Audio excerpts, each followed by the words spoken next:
to another episode of The Flank. I'm joined by my friend Mike Payne, my fucking dough. How you doing, Ben? Just another day. It's a good day, Tom. It's a good day. Excited. Emergency flank. As always, we didn't predict this one, but here we are. Nope. Gonna talk some interesting developments. Since the last time we did a show. Yeah, interesting developments for sure. We got standoff being added in, right? We got new maps. We got new guns. People are talking about the PPSH. We got a lot of shit going down with rosters, Ben. We got so many things going on with the rule set, but most importantly, you guys are all here for the rosters, and obviously there's a couple big ones with London, and especially Ben, LAG, Los Angeles Guerrillas, really threw me off a little bit, guys. Really did. We're gonna talk about it now. And Ben, I'm gonna be honest with you again. Where the fuck do we begin? Where do we start? What do we talk about first? We're starting with LAG. If that's what you want to do, we could talk about LAG first. Or maybe we do that halfway through. You want to talk about it now? Okay, let's talk about it now. LAG. They want to hear about LAG, Benny. Yeah. What are your initial thoughts? Because I have plenty of thoughts. Do you want to go first? Or you want me to go first? I'll go first. All right, go ahead. Go ahead, dabble. Give me your immediate thoughts. And Ben, don't hold back. Let it out of you. Let that fucking shit out of you. Yeah, I got you. You know what I'm saying? I'm not afraid to give takes on the show, Tom. You know we let it fly. Go ahead, buddy. Go ahead. Let it fucking fly, Ben. So let's preface by saying we haven't heard this official word from the org. We know from a CDL Intel tweet yesterday, and we know, I think Methods mentioned it on a stream yesterday, they haven't scrimmed with Vivid for a minute. Not really sure who the person they've called up into their roster is. Mm-hmm. But my initial reaction is what I put on Twitter last night, which is I've sat here now for 20 hours since I sent that tweet. Yep. Thinking about what is the reason behind this move? Like what is the express purpose here? And I'm really struggling to figure it out, Tom. I've been digging in, looking at the stats, looking at some research, watching games, just trying to understand what's going on here. Yeah. And I don't get it, man. I really don't. I'm curious what you think. Why do you think they chose to bench Reese here? There's gotta be something else involved. There's gotta be. Something's going on. Now, I can't put my fucking finger on it. I can't. But something's going on. And the only thing that makes sense to me, and stuff that I've been reading, I've been doing a lot of reading these days, Ben. A lot of reading. I read books and stuff all the time. No, I'm just playing. I read Reddit, and people were making some good points. I mean, these are points I was thinking about, but it seems like the fans are talking about it as well. Maybe something happened where they just fell out. They had a fallout. Maybe Reese was like, yo, I want to pick up some other guys. Maybe he went to LAG, said, I want to play with some other people. He had other people in mind. Maybe they had a fallout internally. Maybe they weren't getting along. Maybe they just didn't want to play with him. But that's ridiculous. Because I know Reese, and he's a good fucking dude, so I just don't think they weren't getting along. That doesn't make any sense to me.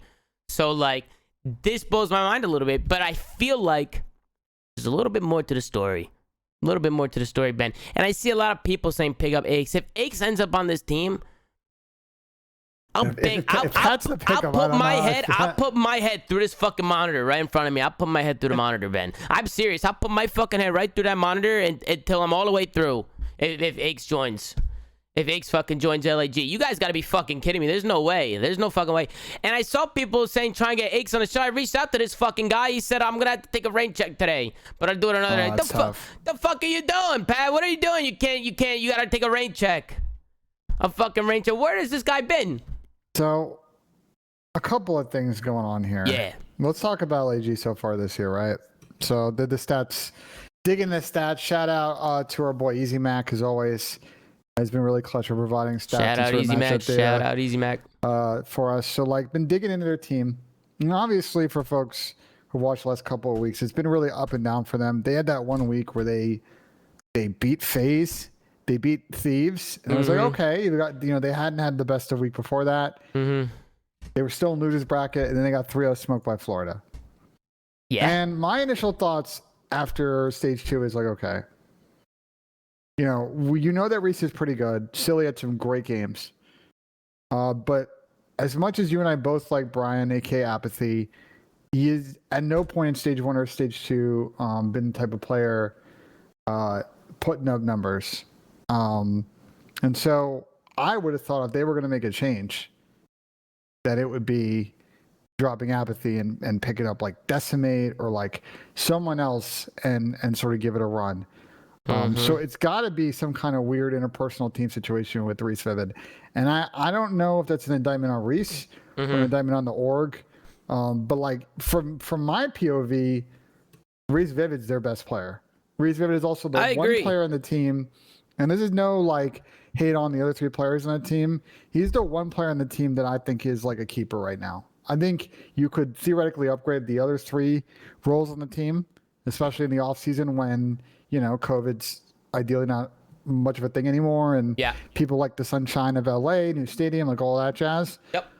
So I love the sunshine. I'm confused here, bro. I'm very confused. I'm curious to see. Usually when CDL Intel comes out and says certain things, I feel like it comes to truth eventually, like in the near future. Like it usually doesn't come out. What I'm saying is when CDL Intel says something, guys, it usually comes to truth in like a few hours. Like I'm thinking we're gonna see something here soon. So I'm kind of waiting. I see a lot of people saying stuff about Looney in the chat. People are talking about Looney because he people just are trolling us, bro. No. I mean, he tweeted "keep at it." He tweeted "keep at it," guys. Yeah, it's just a random tweet. It's just a fucking. It's just a random tweet. No. I looked at it before I pulled it up and before I said anything. But that's what I'm saying, you guys. It's just a fucking tweet. It's just a tweet. You know what I'm saying? But what happens with Reese now?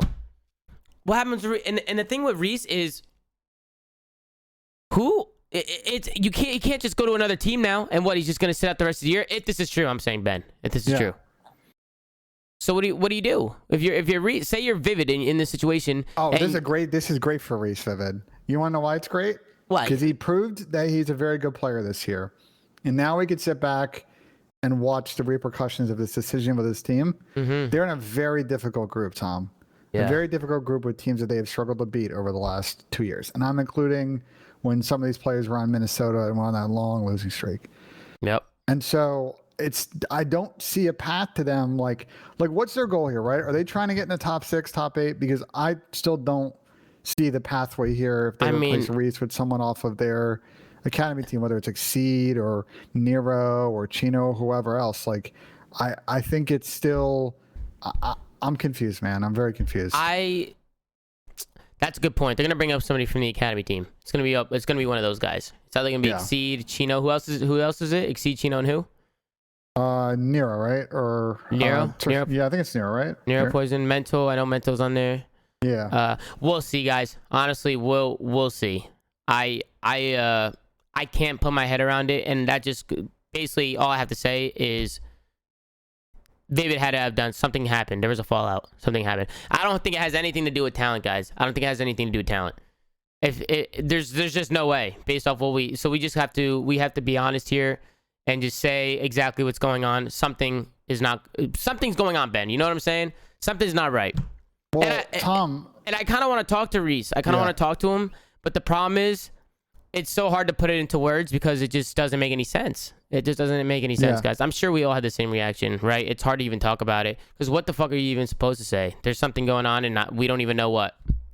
The org hasn't said anything. And look, if it's an internal issue, this is not the first time that LIG has had this problem. We know the situation with Saints last year. We never really got like a confirmation of what happened there, but the buzz was always that there was some internal issue and some disagreement between the coaching staff, the players, and Nato. That was like a buzz. That was a thing. Yeah, but that's now the second time where that might be the case. Like I would love to like totally understand what has happened here because it doesn't make much sense to me from the outside. It truly doesn't. The numbers don't justify like moving Vivid to the bench. Now the numbers say, if you look at it, his interaction numbers are insane. Like, I mean, like literally like his interaction numbers are in a different stratosphere from everybody else in the league in terms of kills and deaths. Tom, he's like 28 or 29% of their kills and 29% of their deaths. Like he's the 1/3. That's nuts. Yeah, I mean, that's what I'm saying. Ben. Yeah, he's not playing at the pace of them, but we've seen that issue before. Like ASIM had that exact same problem with the exact same players on the team in Minnesota last year. Listen, right? I'm gonna say now, Ben. I'm gonna say now. Sorry to cut you off, guys. This fucking the faster the better. The faster the better. These teams like FaZe and Dallas and even Optics, some of these teams, they're playing at a pace, man. They're playing at a quick fucking pace. That was the problem with 100 Thieves. In the beginning of the year, they were slow as fuck. They were just slow as fuck. Now they pick up some of these young guys, and you hear it. I heard it in the 0 to 100 shit. Kenny was just, they were talking about how fast they are. That TJ was saying they play so fucking fast, and they're just super aggressive. They bully teams. They try to bully teams. That's how you play. That's just how you play COD these days. You need to get rosters. You need to somehow play at that pace. And if you can't play at that pace, then don't. That's it. You're done. There's other people that can. And some of these teams are trying to win. You have to play at a good fucking pace these days, guys. You have to, as a team, as a fucking team. So if Vivid's playing really well and he's fucking playing at a good pace, the other three gotta pick up the fucking pace. I don't want to hear shit slow. Vivid, you gotta slow down or this and that because the teamwork is off. No, you guys gotta keep up with Vivid, and that's where the teamwork starts to come in, when you guys are at the same pace.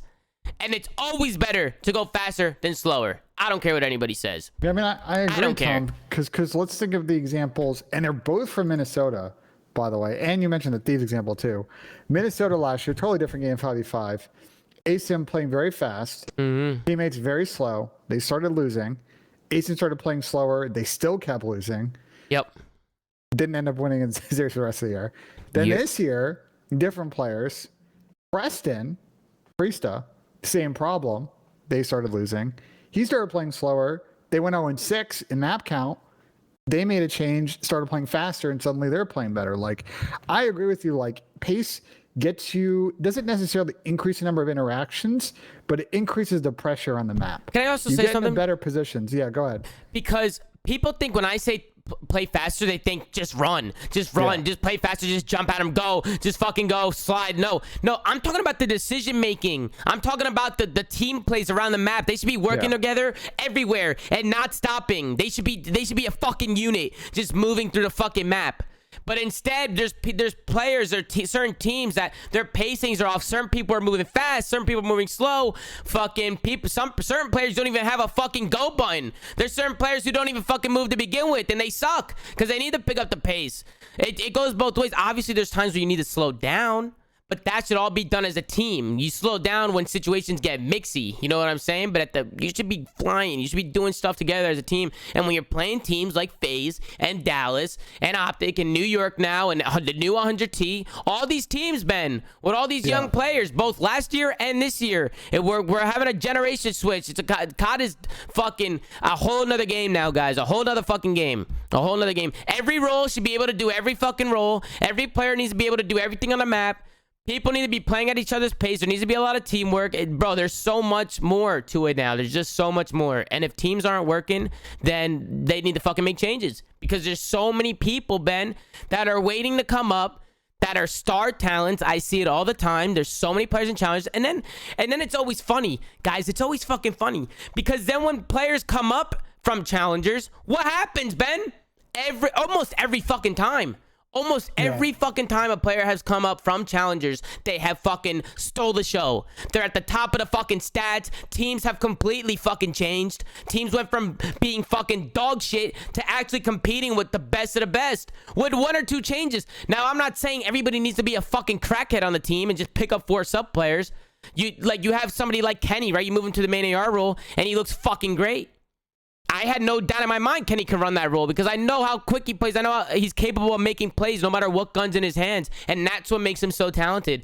That's how everybody on the team needs to be. Everybody needs to be a playmaker. Everybody needs to be talented. There's just too good of competition these days. If you want to win, you have to fucking upgrade. And if you're just going to keep going through the fucking motions and losing all the time and you have fucking incredible players just waiting to come up, then you just don't care about winning. So who gives a fuck? And Tom, let me give another example. Who gives a fuck? I saw some people on Twitter like comparing this to the Method situation, and I don't think that's a good comparison either, because it's not like the players in Toronto were slow, right? Kleenex and Cammy, and even Bad Bands, like they're pacey. Oh, they're incredible. They're the fucking champions. I didn't even mention Toronto when I was mentioning the fucking teams. Because I'm an idiot. I'm an idiot. I should have mentioned Toronto. I should have mentioned Toronto first. I should have fucking mentioned Toronto first. These guys are another team. You got Benjamin Bands running all over people. You got Kleenex and Cammy right next to him. And then you got fucking Insight, who might not be the fastest player, but he's keeping up. And he's doing what he's got to do. He's one of the slowest players in the league right now, but yeah. Yeah, but he's also got 3 insanely fast players. Yep. There's got to be a balance, guys. There's got to be a fucking balance. It becomes to how you guys play as a team. But at the end of the day, Toronto's another team that plays at the speed of light. They play fast as fuck. And guys, that's why those types of teams are at the top consistently. Now, I'm not saying that some of these teams that, play at half the pace can't take W's here or there. They've shown it. Because you're going to catch teams on bad days, and sometimes everything's going to be going right for you, and sometimes plays are going to work. So you'll fucking come out and win a miracle series like LAG did against FaZe. That shit's not happening again. I don't think it will. If it does happen, then it happens. But you can't sit here and tell me that LAG is better than FaZe. You can't tell me that. You can't tell anybody that. So at the end of the day, I don't know what's going on in that camp. I don't know what's going on. And I feel bad for Vivid because Vivid works really hard. He's in 8s all the time. I always see him playing fucking 8s or trying to play 8s or always trying to play extra shit. And he's been their fucking star player. He's been their star player. He's been one of their best players. I don't care what the stats say. I'm saying just by the plays he makes on the map and the things that he does for his team, he's a great player. He's a great player. So I don't know what's going on in that fucking camp. I don't. And and that's why before I was stuttering and losing fucking focus because I just don't know what to say. I didn't expect this. And when I read it, I laughed. My initial thought, I started laughing. I said, "Don't fall apart." I texted you, Ben. I said, "Ben, what the fuck's going on here? How's that? How's this even happening? How the fuck is this even happening? It just doesn't make any sense." So we'll see, Ben. Yeah, we'll see. Want to talk about the Dylan change? Let's move on to the next one. We got London coming in and replacing Dylan Codd. Now that's another one. Yeah. I don't mind the move. Do you want me to go first here? No, I could go first. You went first last time. Yeah, go off, King. Thank you, Ben. That was very nice of you. Come on, brother. I like it just because Dylan has just not been it. He just had, and they kept giving him chances. I feel like Dylan's been here for a while. I feel like people were saying this fucking months ago. Now I love the fucking guy. I think Dylan's a good guy, and I think he's incredibly talented. He just needs a different roster. Put him on a different team. Put him on a different roster. Maybe he needs to go play in challenges or something. But he definitely has the talent to be up there. But he's just not figuring it out. Like he's not figuring out like how to play the game. You know what I'm saying? He's the definition of like no teamwork at all. You know what I'm saying? Just straight go button. Fucking. He just can't slow down. He can't find a rhythm. And it's just not falling for him. And maybe it's the players he's playing with. Because when I watch Dylan Codd play, I think he's talented as fuck, Ben. I think he is. When you watch him like just shoot and move and stuff, like he clearly has talent. But the problem is you need a little bit more than talent these days. You need more than talent. Well, and he's definitely not putting up the numbers that Dylan Codd should be putting up. That's for sure. So here's my take on the situation. Right, the guy was incredible in Black Ops 4, making a lot of plays. Now you talk to pro players and they would say, well, he's also causing chaotic spawns for that team, and that's why they didn't win consistently. Fine. Yeah. That's their take. Last game, he had a rap of being a solo player, essentially like using the smoke, pushing through it, making plays in smoke, and a lot of teams had figured it out, and then he started struggling, even when Zero came on the team. But they were still like a decent team, and they were winning, so I think figuring it out. Now, this year, they've been completely up and down. He hasn't really had an impact in any of the game modes, especially not in S&D. He's had a real tough time in Search. I agree, Tom. I think he's got to figure out, now that he's got to figure out how to be more of a team player. He's got to figure out how to be unpredictable with his pace. This is why I think a player like Shotzi and Simp, like they're so good, man. Like, because it's not just always about running around and taking chalice. It's playing corners and off angles and setting yourself up for an easy kill to then camera someone for that second kill when you know they're coming off a spawn or they're hitting a cut. Yeah. It's just that dimension of the game he's got to figure out.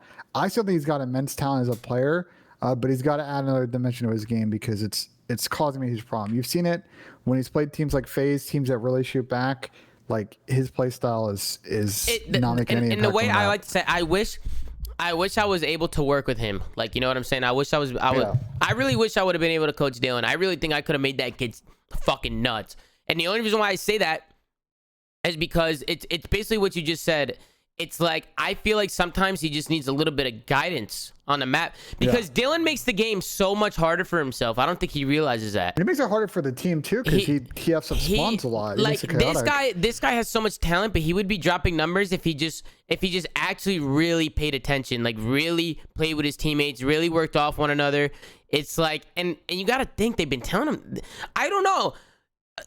Are they telling him this shit? Like, are they working with him over there, or are they just like you just losing full?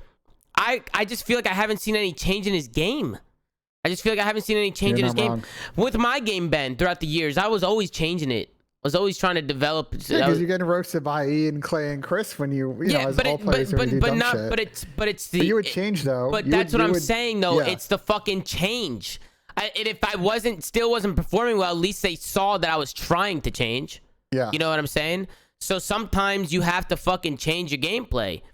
And let's not get it twisted. There's been times where I had to say something to Clay or Dylan or Chris or everybody. Yeah, so it wasn't 100%. Just me, Ben. And that's what makes them so good. You know what I'm saying? That's what makes a pro player good. The adaptation every year from year to year. Certain games you have to do certain things. Like that's what it's all about. That's what it's all about. Focusing on yourself and what you need to change and coming into it and changing, just fucking changing. You have the talent. If you have the talent, you can make it work. You just need to find it. Because clearly we saw, bro, Dylan Codd was winning fucking series in Black Ops 4 by himself. Literally by himself, Ben. Yeah, but you were able to do that when they changed the sub and hit scan and like stim. And I know. But in this game you can't. I know. Ben, I understand, but he was talented. He was talented, but like you know, can see it, Ben. But like that play style like doesn't work. It didn't really work in the last game, and okay, they were able to work around it. That's not what I'm trying to. That's not what I'm saying. What's your point? You're talking about play style. That's completely different from talent. You're saying about work ethic and like attitude in terms of progressing? No. I'm saying the play style is a problem. I am agreeing with you, but that has nothing to do with talent. Like, his talent is through the fucking roof. When he's doing his fast-paced play style, you see how talented he really is. But the reason why he's not dropping the numbers he wants to drop, the reason why London's not getting the results is because they're not playing together. And when you have a player like Dylan who's playing at the fucking speed of light, and his other fucking teammates are playing at a completely different pace, he's gonna shit himself in the face. Because he's not going to be able to get any kills. He's going to be getting double teamed. He's going to be running into pre-aims. He's not going to have any crossfires with anybody. He's not going to have any baits and switches. He's just tossing out blood. He's just fucking tossing out bloods, and his teammates are trying to catch up, and the whole pacing's off. And that's probably why they made the fucking change. That's probably why they made a change. But I'm saying that's the problem. The problem was never his talent. It was his play style and the way he thought about the game. And I feel like he has it in him because I know Dylan, and I feel like he's a pretty smart kid, man. He just needs to put it together. And he has, and that's why I said he might do better on another team, Ben. He might play better with other players. I don't know. So a couple things here. I don't know if there's a destination right now for Dylan. We've talked on this show, like the tough thing for a lot of these EU players is like there's sort of this circle of like NA players sort of gatekeep a lot of these top teams that aren't really fans of some of these EU players. And so I don't know how many teams are going to want to like welcome Dylan with open arms. That being said, like GMs can make decisions, so you never know. Yeah. Macro level, right? Let's step away. Let's talk about London in the big picture. This is now what? The seventh would now be the seventh player they've had on their roster. Yeah, I know bro. They scrim with Trey. That's 8, but they never actually played a real match with Trey. You know, I'm curious where it goes from here because is there potentially another change here? Zap's a good player. He teamed with the Westar guys, and they fried earlier this year, and he's got potential. They're going to have kind of a weird split with their team, so that's interesting to see online. I wish them the best of luck. You know, they're in. Let's not sugarcoat it. They're in a group with Thieves, New York, Optic, FaZe, and Seattle. And that's a tough group. So let's see if they can get 2 or 3 wins in that group. If not, this team's just sort of still in the wilderness in terms of like getting to sort of a consistent core where they feel like they can go forward here. And can I say something? Take a look at the screen, Ben. Yeah. Look at these guys. Shawnee's the last one. The last man standing. Look at all these guys. Yeah, there's a lot of good players on this list. A lot of good players. And they're just not figuring out the formula, Ben. They're not figuring out the formula, and clearly they're going to keep trying. I think they're on the right path with Paul X and Zap. I think they're on the right path. But is it going to work? Is it going to work? We have so the team is what now? Shawnee, Paul X, Zap, and Zed. Yeah, but now if you think about it, Tom, It it's just like feels weird to me. it's We'll a weird see. it's a weird team, but it's like We'll say see. what you want about Brad A.K. Wuskin, right? Mm-hmm. Now that you think about it, it's like, well, why did he let Scraps go? Because I don't know. He'd be a solid flex on this team Yeah. now, and they'd be set. And now the roles are still all funky. I mean, now Paul's going to slot in that flex role. You've got Zed and Zap running sub. Like it makes sense, but like they would have been another step if they had Maddie on the team. Like I don't know, man. Just a bunch of curious decisions. You always tip a team for not like. For always trying to upset the status quo and like figure it out. But time's a ticking here for London to sort of find their core of 4 and not make like an 8th or 9th move here before the season's you're going over. back to the fucking beginning of the year. London, they go into champs. They play well last year. They get a top 4 finish. Yeah, they had a great end of the season. And then they changed the whole team. It just doesn't make any sense. You had some of the most talented players in the fucking UK. Then you get rid of Wuskin. Makes no sense. You get rid of Scraps. Makes no fucking sense. Hold on. I disagree with the Wuskin take, though. I like Wuskin. Brad is a good guy. Look, can I say my piece on Wuskin? Yeah, go Brad's ahead. a good guy. I just need to grab some. Brad's a good guy. In terms of main ARs, though, I would take Shawnee over Wuskin any day of the week. And people in the chat may disagree with that take. Shawnee over Wuskin? But in terms of me... Oh, well, I'm not comparing Shawnee to Wuskin. I think Shawnee's impact is way, way higher on the map. And I think people in chat are going to disagree with that take. But I'm watching VODs and watching how they play, I think Shawnee's way more impactful than Wuskin is. I think Wuskin Wuskin needs chemistry boost for Wuskin and Scraps. No, Wuskin needs to be a main AR, Ben. He needs to be a main AR. He was a main AR. I know. But then you need to it depends on the team. You got to look at it as a team, though. You got to look at insight. That's what I'm saying. But I'm saying if you think Shawnee is better than Wuskin? Yeah, I feel pretty confident about saying that Shawnee is better than Wuskin. I mean, I don't think Shawnee's bad by any means. I see a lot of people putting lens. I think Shawnee gets underrated by the community. Yeah, I think Shawnee's very good. Yeah, I think Shawnee's pretty good too. That's a difficult decision, right? When you're looking at the main AR role. But I mean, Wuskin was on the team. Like last year, they just had a good team. And I'm also looking at Trey Boy. Where the fuck is this guy coming in? Is he done? He's talked about on the show the visa situation for him. Like he said he can't get like an appointment to get his visa stamp because of the COVID situation. Like I'm sure if he could do it, he would be coming over here and they'd be in a good spot. But they've got to just work around it. It is what it is. So we'll see. Maybe he makes a late season appearance here and shuffles things up. But I don't mind the move here from London. I think this is a decent move. They needed to shuffle things up with Dylan. Maybe he can figure things out and then come back in at the end of the season and have his game retooled. But they needed more consistency on the team. They didn't have it. Build a team right now with everybody on the fucking board. Build a team. But you can't get Rated out of there. Get Mad Cat out of there. Who else? Alex, you can keep in there. Go ahead. Build a team. Get Joe out of there. But you know what I'm saying. Build a team with these guys. You know you could have had it. You know. I'm going. What are you doing? I'm going Paul X. Yeah.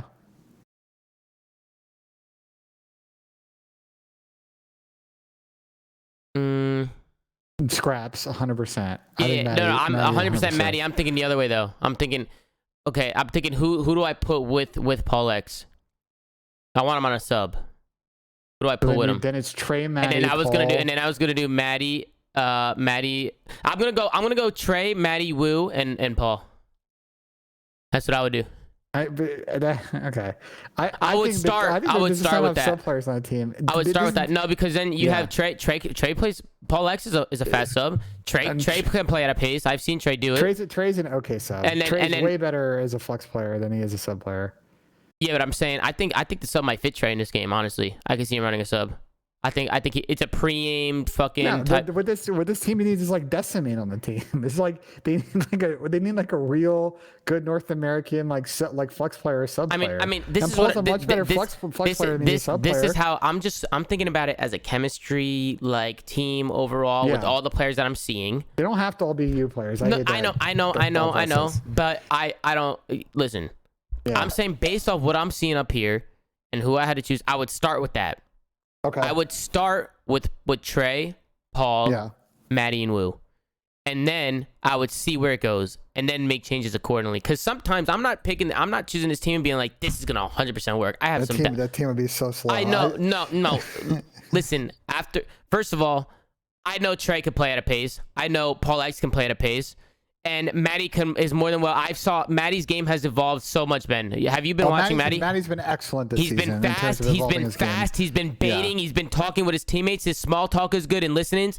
Matty's a lot better. It plays at a way different pace than you think now. This is a whole different Matty. I see it in his gameplay. I watch him closely. And I fucking know Matty, bro. He plays a lot differently. Fucking Paul X plays pretty quick. I know what Trey's capable of doing. And that's what I'm saying, Ben. I'm not saying this team's gonna fucking be the best. I'm throwing them out there like they're gonna win events, but I would start with that. I would start with Trey, Matty, Wu, and Paul. Paul's obviously a factor. You keep Paul 100%.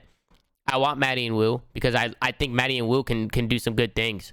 I do. You want to hear my team? And I want to throw Trey in there because Trey boy deserves it. And I know Trey at his best. He's a good guy. He's a good fucking player, Ben. You want to hear my team? Go ahead. If I had to do it, yeah, I would do Scraps, Zero, Paul, and Afro. I said Afro. on the thing. Or is wait, is that Afro? Wait, who's Afro? Who's Afro? That's not Afro, is it? No, that's Dylan. You have your mouse over. What, bro? Are you blasting? That's Dylan? You just had mousing over in the top bottom left. No, well, your screen's behind. Wait, who is that, bro? Afro's the one in the that's nasty. The bottom middle. Oh, that's bro. nasty. My bad. I just didn't know who it was. Bro, come on. No, that's nasty. The bottom. No, yeah, I know, but bottom middle right is Afro, bro. That's Afro. Bottom middle right. Oh, yeah. I didn't fucking know. Yeah. Makes sense. He's got a fucking Afro. That makes sense. Like, okay, Afro changes things. Afro changes things. I gotta say for people that kid's good. Haven't watched him play. Yeah, no, that kid's good. That kid's good. Again, not proven at the pro level, so there's a little bit of risk. That kid's good, guys. But we have seen that Matty and Trey. I saw with Ace firsthand. They know how to work around young players. They would have that dynamicism of Paul and Afro. Like that team would be good. Obviously, yeah, no, it would. Hindsight is 2020 that they let Scraps go off to Paris. But look, to put a cap on this whole discussion, somehow now London's got like eight-ish players that they've had on their team. Hopefully it's the last roster change they make. I'm a little skeptical. They're in a tough group, man. So we have to see what happens. Somebody said Paul isn't on this. Who's this guy? Who's right in the front?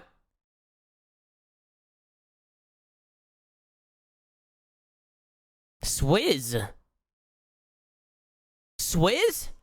They're like Swizz, like the I thought that was fucking Paul X. No, that's definitely not Paul. I thought that was fucking Paul, guys. I don't know what these guys look like. We don't have land. Like I don't pay attention to his fucking face.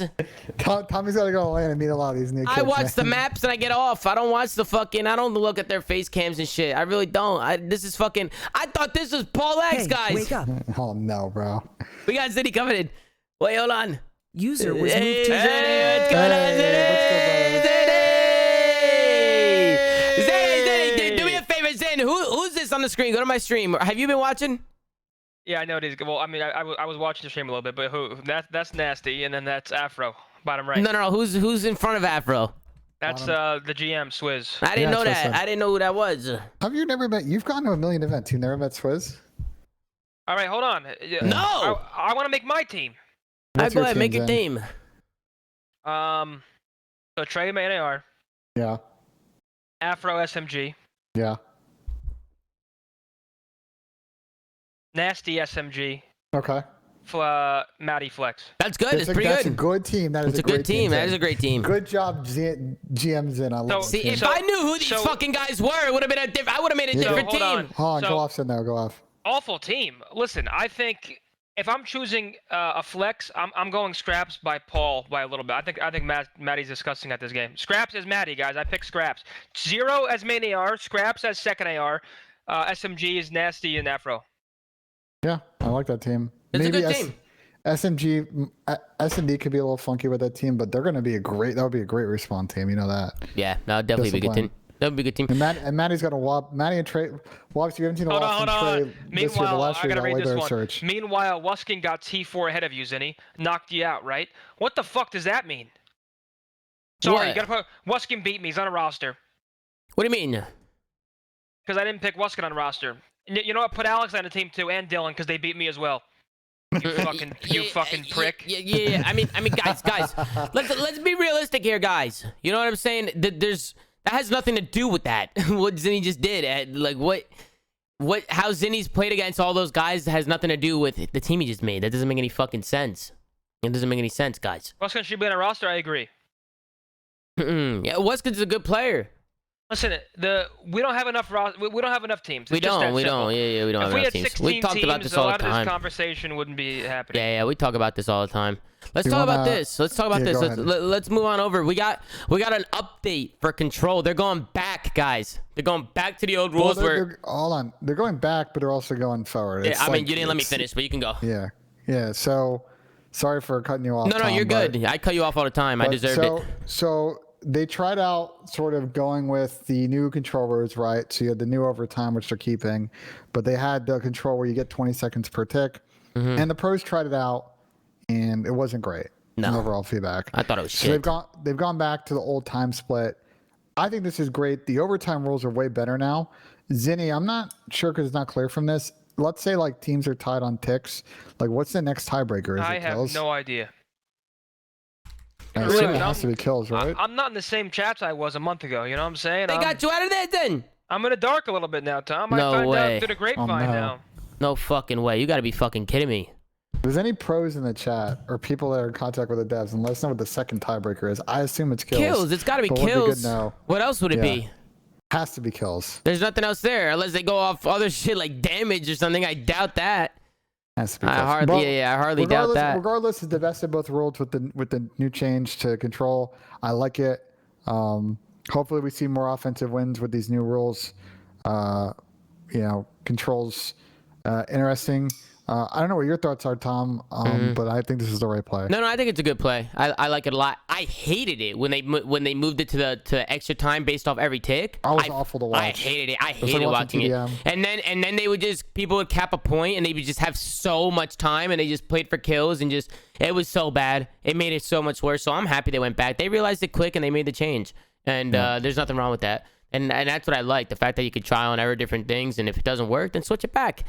And then I also like that it's based on ticks captured going into overtime, because now you give people more credit for doing the objective. You know what I'm saying? The objective is the most important part, and you won't have people just sitting back in their base when the lives get close and stuff like that. You know what I'm saying, Ben?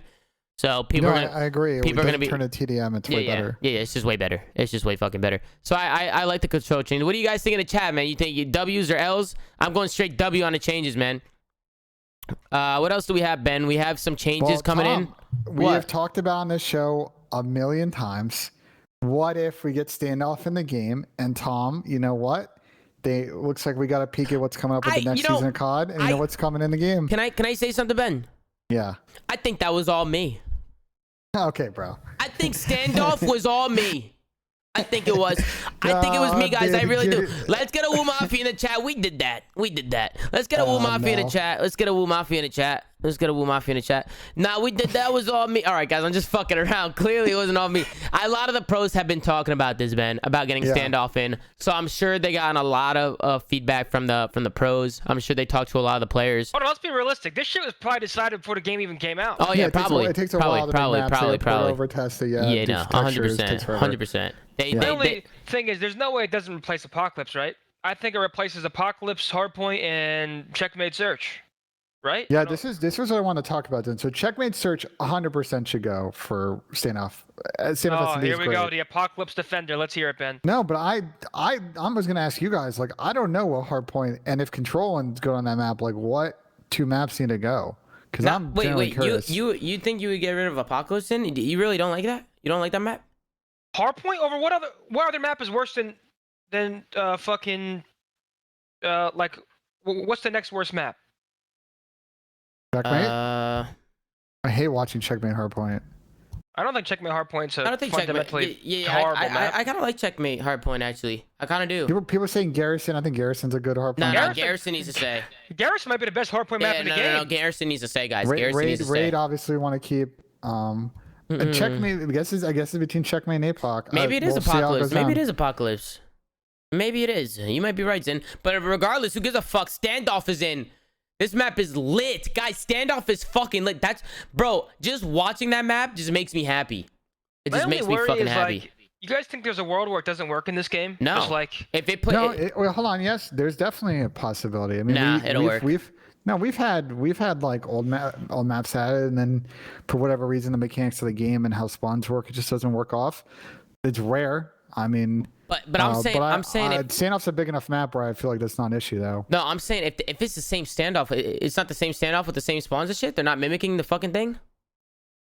No, I'm saying like what happened with like slums, right? So they tried that. But no, slums was 5v5 fucking different. That was way different though. This is we're back on 4v4. I'm just saying it's not 100%. It's not 100%. I mean, I guess it'll never be 100%, but I'm pretty confident that it's gonna work really well, especially in S&D. Don't even worry about S&D. It'll play really good in S&D, bro. If anybody complains about it in S&D, then people are just fucking spoiled. They're just fucking spoiled because that map is godlike at S&D. Godlike. You have fucking 4 lanes, literally, and it's fucking. It's just a good map. It plays differently now. You have no smokes. You have no snipers. It's gonna be a completely different look than what it was. It'll back still then. be fired. It'll still be good though. With how the map is played, it'll be fine. Oh, dude, it'll be better than. You're gonna have that one. You're gonna have that one site against the fences, right? Hold on, but that's a fair consideration from Zen. Like, you know, played totally different. Like, I remember like at Champs, right? Chrome used to run like thermal sniper on that map because of all the smokes and the way people play crosses. Like, it is gonna be a little bit different without those mechanics. But I would be hard pressed to assume it's gonna play worse than Checkmate, where you can only play on one bomb. Damn, I don't know. I just want to play some wagers or something. Like I was talking about the other day, guys. I'm trying to revive the S&D scene. I'm trying to fucking revive it. I don't know if I told you about this, Zin. Did I tell you about this? Yes. Come on. You tell me about this shit. Yeah, I tell you about everything. Ben, I told you, and you're telling me, you gotta pay for the site. You gotta keep it up to date. Yeah, it's not as straightforward as you think it is. It's not as straightforward. But people keep coming to me saying they can easily do this for me.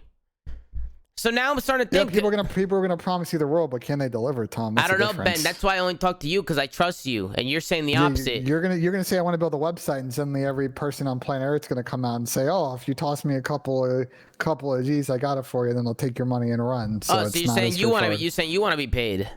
No, I'm saying there's a lot more to this than you think there is, and that's why I would. It's a great idea. Listen, guys, people are probably wondering what the idea is. Guys, the idea is right now, S&D tournaments. Everybody are always talking about the search and destroy scene and how tournaments are just so whack now. There's 4 or 5 different tournaments a night. They're for $20 prize pools. People are tourney sharking, so people that are streaming tournaments just sit there for hours and hours on end. People are hacking, and then it's just bad. It's just really fucking bad. The referees are shit.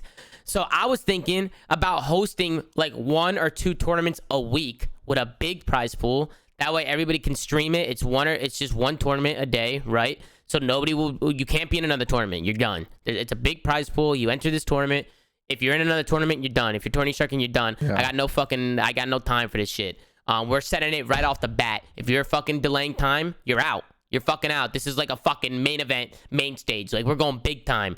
And we'll do these big S&D tournaments with these big prizes. I'll try and see if I can find people to fund it. Maybe get some sponsors for it. I'll make a few phone calls. Ben, you know, it's fucking me. I can make some phone calls, guys. We might be able to get some shit going. Yeah.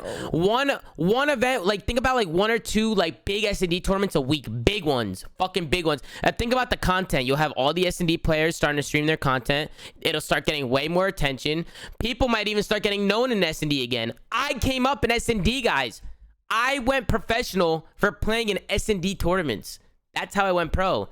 Pro players saw me playing S&D tournaments, and they said, he's really good. We should try him in Respawn. He has a lot of talent. And they taught me how to play Respawn. I went pro.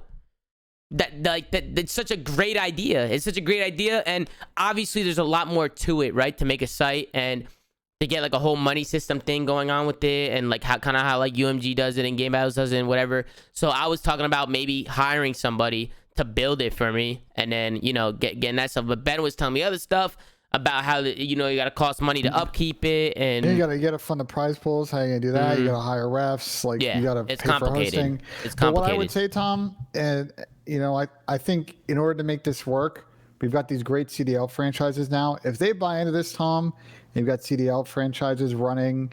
You know, one team runs a tournament a week. They sponsor the prize pool. They get it going. I think the entire scene can go and support this, and I think it's a great idea. And then to top it off, during the tournament, You got the 2 best casters in the game, me and Zinni. Yep. Fucking Methods. Me and Methods will cast all the games. We'll join in. We'll fucking have a good time. We'll have so much content. It'll be awesome to just see new talent, guys, every day playing as. Tell me that doesn't sound incredible. I would be so excited, bro. That just sounds so fun to watch, honestly. So I hope I can make it work. I hope I can, but we'll see. We'll see. Zinni also dipped out of here. I don't know where this fucking guy went. That's a Linny in the chat. We'll Drop see a Linny in the later chat.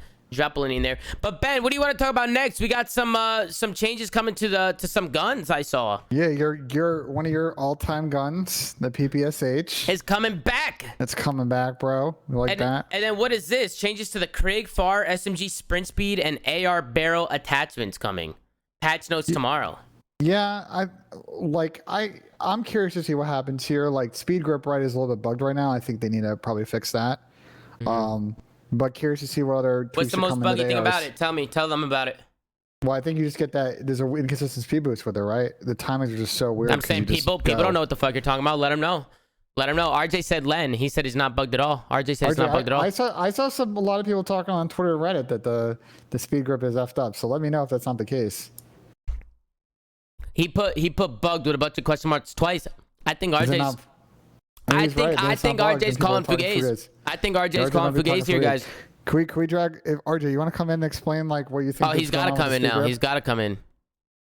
User was RJ, welcome to the flank. Yeah, what's the deal with speed grip, bro? Nah, he's Okay, up there can't doing. talk. No, he actually is Alright, doing RP. something. He's doing. I see what he's doing up there. We can't talk to him actually. Someone said the first 4 grip gives you the benefits of speed grip with no negatives.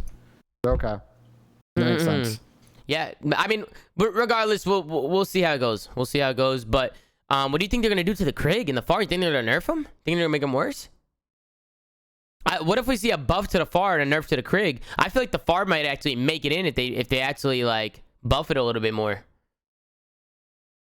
Oh, Yeah, Betty! Hello, you talking to me? We having a conversation here. What the fuck are you doing over there?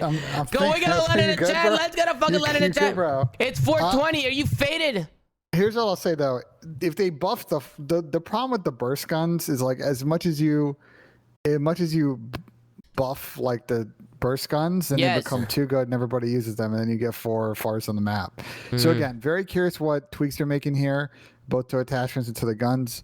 I assume CDL will play with them since it went live before this stage, but we'll see how tomorrow develops on that front. Yep. We'll see what happens. We'll look at patch notes. Obviously, we have more shows coming. Yeah, I'm blasted. It's not a burst, guys. I know. And then we got Hamza back on the Subliners Academy after he was benched. What's going on here, Ben? Go to challenges. Didn't they get like 5-point clubs? They weren't the team that got confirmed that they got smoked by LA Thieves. With Hamza or no? That's a good question. Let's make it clear. Their names are blocked out on that screenshot. Hamza's Glow Frosty, correct? Yeah. Okay. So Glow Frosty. He gets benched from Subliners Academy. Yeah, hold on. What is going on with the actual New York Pro team though? Is DiamondCon on the roster? Is he not on the roster? I mean, they were screaming with Mac the last 2 days. They're screaming with Mac. I think Mac, Hydra, Asim, and Clay. We'll see what they end up putting out there. You know what I'm saying? We'll see what they end up putting out.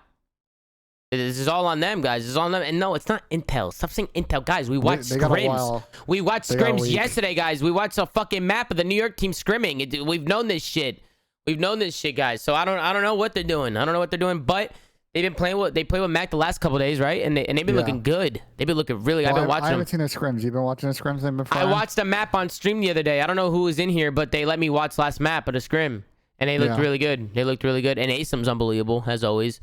Yeah, he's been obviously top tier all season. Yeah, he's been doing his fucking thing. So we'll see. We'll see what New York ends up doing. The roster changes are crazy, guys, because they just keep happening, man. Teams want to win. Teams want to fucking win. So it's exciting, Ben. It's exciting to see who's coming in and kind of what's gonna happen. I'm excited for it. I'm also really excited to see Hydra play. Hydra's nasty. Yeah, they play what? They play Atlanta on the weekend. I think is their only match, correct? Yeah, but they only play once. You're right. Yeah, and that's obviously going to be a tough matchup. I know that FaZe has been trying to get better at search. It's been sort of a big focus for them and continuing to work on their map pool. And I probably don't favor New York in that matchup, but excited to see Hydra's first go around. with the pro team. He's from what I've seen in scrims, he's looked good. Yeah, he's so we'll good. see what kind of impact. His I comms, love that. his comms got a lot better too. What is this screenshot you have on the screen right now? Ben, Pat with a who is this? Is this just Pat and they put like a beard filter on him, or did they mix him with somebody else? It looks like Pat and like Tasmo put together. Am I Yeah, it's like Pat or Tasmo, or it's like Pat and like It's like both of them Mutex, or combined. I don't know guys, what's going on who here. did they combine Aches with? Who did they combine Aches with here? Because I really can't put my finger on it. I can't unless it's just like a fucking Rambo. No, it's not Rambo. I don't think that's Rambo. I'm telling you, telling you I'm not blasted. It looks like they took Tasmo. I don't know, Ben. But if there's anything else you Got want to like talk about, Tasmo's Ben, facial before we eyes. head into some questions on Reddit. No, I mean I think we covered most of it. I think we covered predictions on our last show, and we'll do predictions for Friday when we do our show on Thursday. But curious to see like how the groups shake out. We got a couple of new teams. Yep. We got a couple of teams coming off of changes they made before the major. People want us to talk about the PPSH. I mean, guys, what kind of PPSH are we getting here? Yeah. And the thing is it going to compete? Like, how good is it going to be? How good is it going to be? And are pro teams even going to use it? They should use it and give it a try. Just, but I don't know. I'm sad, man. I wish I was still playing. The PPSH was my thing. That was my fucking gun, guys. That was a different breed. That was a different Ben. Tell him. Oh, you were nasty with the PPSH. You would map people and they lose full in scrims. Oh, not nasty. I was incredible. I was. You had Crim Rage a couple of times. Yeah. You guys. You top middle and you shoot him for all the top. Yeah. You guys know Crim, bro. This fucking guy keeps fucking mapping me with this fucking gun. This guy's so fucking dumb, dude. Fucking flanking all the fucking time. You need a fucking bogue. You know fucking then he would take all your routes. Sorry, yeah. Then he'll call me stupid, and then he'll do exactly what I do. We'd watch film, and he'd copy everything I do. I used to say here, what this fucking guy literally yelled at me for making this play on his stream, then did it in a match. He fucking did the fucking match. Did it. I couldn't believe it. Yeah. I couldn't fucking believe it. But let's get into the fucking questions, guys. The PPSH is cool, but we'll see how it plays out. We don't really know much about it till we see it. But you guys, again, we do Q&As on Reddit all the time. If you guys aren't checking out the COD competitive Reddit, make sure to go check it out. Yeah, it's a good site. Good banter, good news. Yeah. Some good original content, great site. I'm a big fan of Reddit to begin with, not just the COD competitive Reddit, just Reddit in general. I'm always on there. What's up, Ben? No, I agree with you. Go ahead. Okay. Now, so I put a post up here on the COD competitive Reddit, guys, and obviously we do the flank Q&A, and people thumbs up with questions they really like. And you guys showed a lot of love on it. We've done this a few times now, and we really like doing this, guys. As long as I have no issues constantly posting flank Q&As on the Reddit, then I don't see what the problem is. I could start labeling them as well. I could start putting dates on them.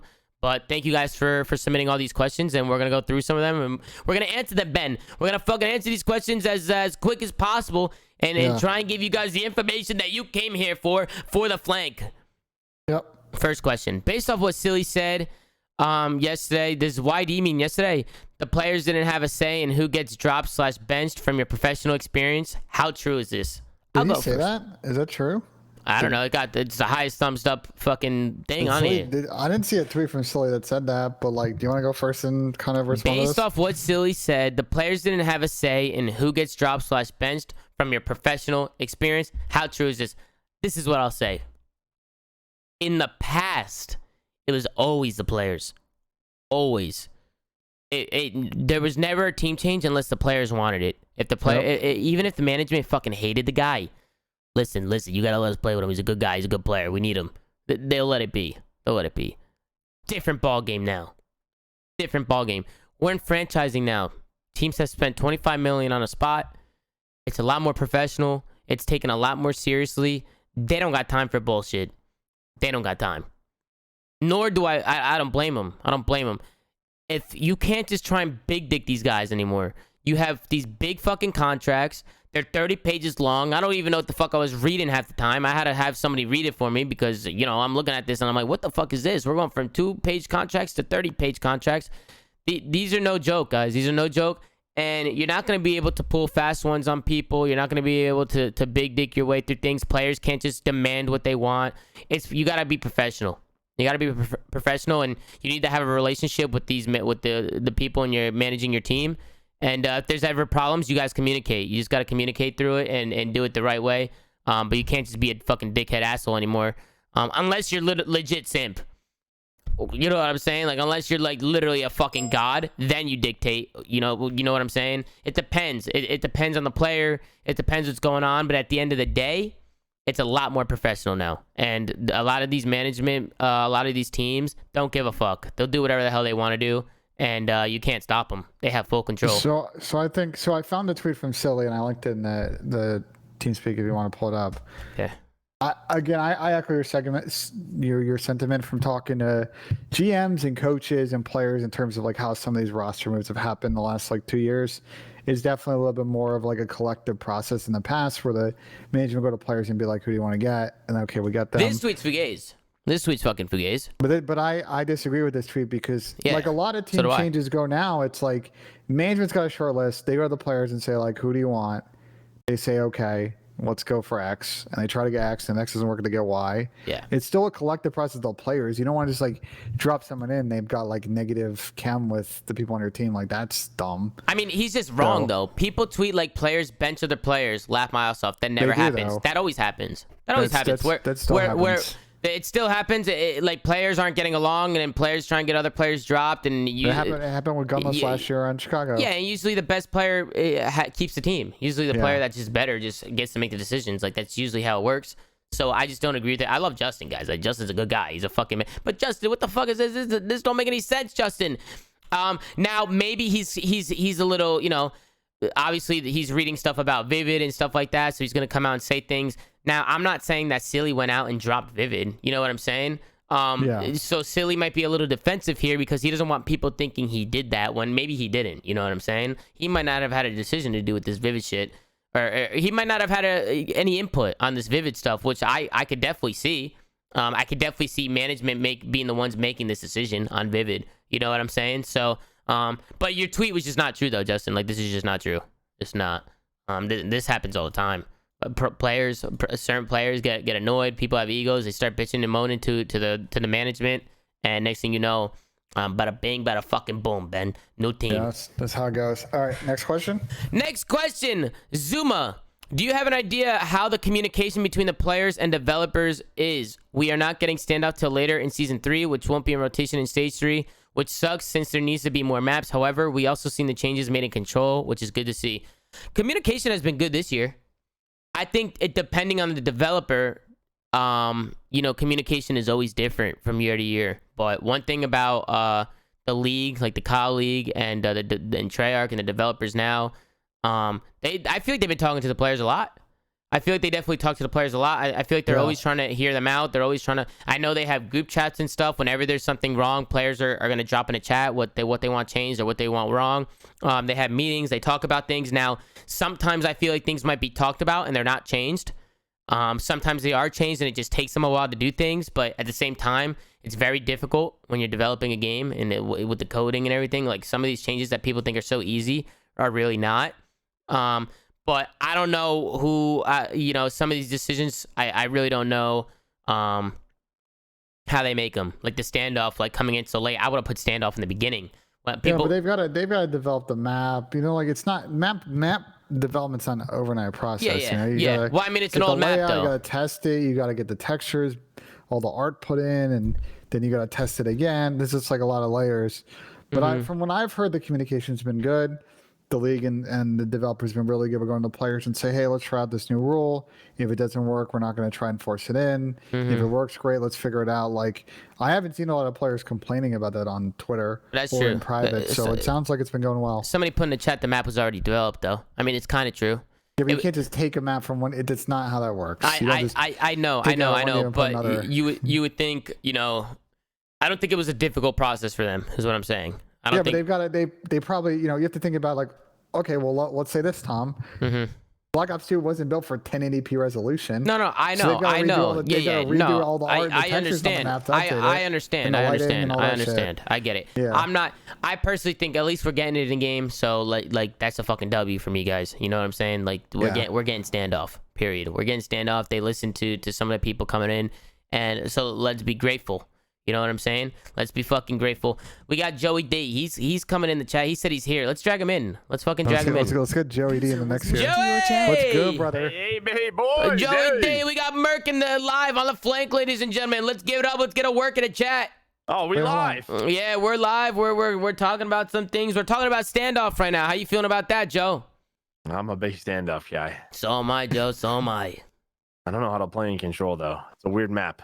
Yeah, that's that's the what we one were question talking mark for about. me. But It's like S&D, diagonal. Well, the spawns. Mm-hmm. yeah, S&D hardpoint though, like as long as there's not some wonky BS going on, like it'll be a good add to the rotation, you know? Yeah, no, it'll definitely be a good ad. I'm just excited to see it in S&D. That's what I was telling Ben, Joe. Just to get the old fucking standoff S&D vibes going back. Like, that's lit. That's fucking lit. That's good. Yeah, what you probably checkmate, right? I'm thinking checkmate checkmate. should I think go. that map is kind of shit. Yeah, But we'll I'm thinking see. so. We'll see. We need some control help, you know. I need a little control help. Yeah, we no, need- we I definitely agree. need some control help for sure. Well, you know what map would be great in control if we can get it? Frequency. Take So- it aftermath. Some of these questions are Okay. fucking comedy. I like that. Some of these questions are fucking comedy. We already answered the first couple, but the next one, Ben and Oh, Joe. good. Now that Joe's in here, have you ever played on main stage while drunk or hung over? Guys, I'm gonna be honest with you. You know, not me. I'll tell you that. Definitely not me. Now, has it happened before? 100%. I'm not gonna go out there and start. We're not going to expose people, but I'm not I gonna know go that out- this happened. I'm not gonna go out there and start naming names, but this will never happen to me. I'll tell you that. I got priorities. You know what I'm saying? Joe, you ever do this? What? You ever go on Hungover? main stage On the drunk main or stage? hungover? And I Maybe not Joe the back in the main day. stage. Nah, but I did used to, like when I was in college when we had online tournaments in Yeah. MW3 and Black That's Ops 1. I was different. definitely hungover, Yeah, 100%. yeah, Yes. that's different. That's different. 100%. You're playing for a couple beans then, but I don't think people were going on the main stage when they're playing for 20K now. You know what I mean? And Somebody, I said aftermath, Ben, but I meant meltdown. I'm an idiot. Fair Sorry. enough. somebody said I That's what I fully meant. expect Clay. Meltdown search. I don't Actually, think so. Meltdown. You're right. Meltdown for control and search would be. Meltdown would be sick. Would be A lot of kinda people lit. have been There's talking about definitely been Meltdown. players though. There's definitely been some players. 100%. hungover. You know, Yeah, yeah. 100%. I've heard stories, but we're not gonna. You know, we won't tell. Exposed. I'll give you $100. We'll let. No, you gotta ask for more than 100. All right, 500. God, more than 500, bro. Come on, how fucking much do you want? All right, this I'm not guy's gonna rich. I'm not gonna ruin Guys, this people's guy's careers. fucking Come rich, on. I guess. Fuck it. You know, this guy's rich. All right, let's go on to the next one, though. What 5 players would you consider to be the most mechanically skilled of all time? Ooh. That's a good question. 1, Shotzi, of course. Yeah. Shotzi, unreal. Mechanically gifted. Ook. Hook, yep, Hook. Temp. There's so many, though. There's so many. You have Dashy. MC's got to be on the list. MC, Simp. Simp, a Beezy. Like breaking this down to 5. Scump, yeah, Scump's another one. I think you could probably put Dashy in that conversation, guys. Got an absolute Dashy, beamer. I said Dashy already, didn't I? Dashy, Yeah. I think. Karma back in the day. Damon? Yeah, Damon. Yeah. Damon was a good one back in the day. In my prime, I was pretty gifted. In my prime, Man, we got to put Krim and Clay on that list. I mean, those guys have been up there and slaying for like plenty of years now. Joe, I was pretty gifted in AW. Well, Joe, I was pretty gifted. Oh, you were gifted as I absolutely. was pretty Everybody gifted. sees the results. People no doubt about forget it. People forget about me sometimes. It's disappointing. It's disappointing, guys. There's a lot, guys. Picking 5 though is going to be like. But what do really we mean hard. mechanically though? Like, oh, okay, when Yeah, I yeah, think I don't- mechanically, I'm thinking, like, movement. Mechanically, I You think, think like, movement. movement, Yeah, I'm right? thinking Yeah. movement, and that's where I start going with like Hook, Shotzi, Cell. Who Simp and else? Abizi? Abizi, Dashy. That's probably top 5 right there. I don't. You think Simp is like top movement? I mean, yeah, he's unreal, but like, I don't know. Simp, yeah, Simp, bro. How do you even? Pristini has good movement, but I don't know. I'd I give don't know. props to like Simp and Scump because when you watch those guys, they make the game look a lot slower. Yeah, and that's they what I'm make saying. the game really like easy to them. Yeah. And that's hard to do. Like it's really hard to do. Yep. That's what makes Scump and Simp and those guys so good. But guys, when you watch like Simp and Scump the game, they make the game look easy. Is what basically what Joe just said. Well, yeah, like people be like, "Oh, he's a slow player." It's like, no, he just makes it look that way. Yeah, he makes Like, it look you know slow. what I mean? Yeah, he makes it look slow. They play fast, not just by running at people, but by methodical fast. It's fun to watch. It's a good fucking watch. Yeah, Priest is another one, but we'll go on to the next question. That's a very hard question, man. There's a lot of mechanically skilled players. What player has the most pressure on them to perform in the next stage, and why?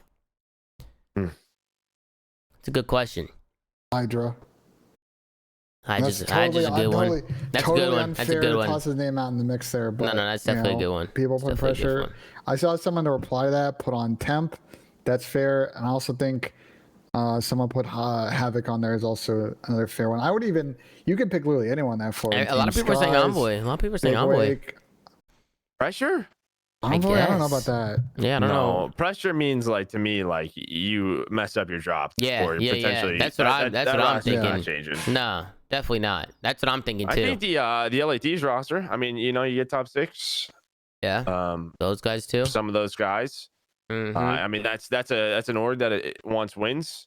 Seattle, 100%. I think there's a couple there for sure because I think some people thought they were going to make changes before last stage. Yep. And they didn't. So Seattle, the London pick. guys. I mean, they have 2 wins on the year. Yeah. So- the fuck is going on you know over what I there? mean? Yeah. They're I another see one. chat tossing out a name here and Havoc? Are you gonna say Merc- Havoc? No, it's a different name. That Okay. I'm curious your guys' thoughts. People tossing out Illy out there. What do you guys think about that? I think that's Fugaze. I don't think there's pressure on Illy. I think Illy's been fine. He hasn't been superstar dropping numbers, Illy, but he's still making plays. He's still doing his thing. Dallas is still a top 3 team. Top 4, top 3. They're up there. You know what I'm saying?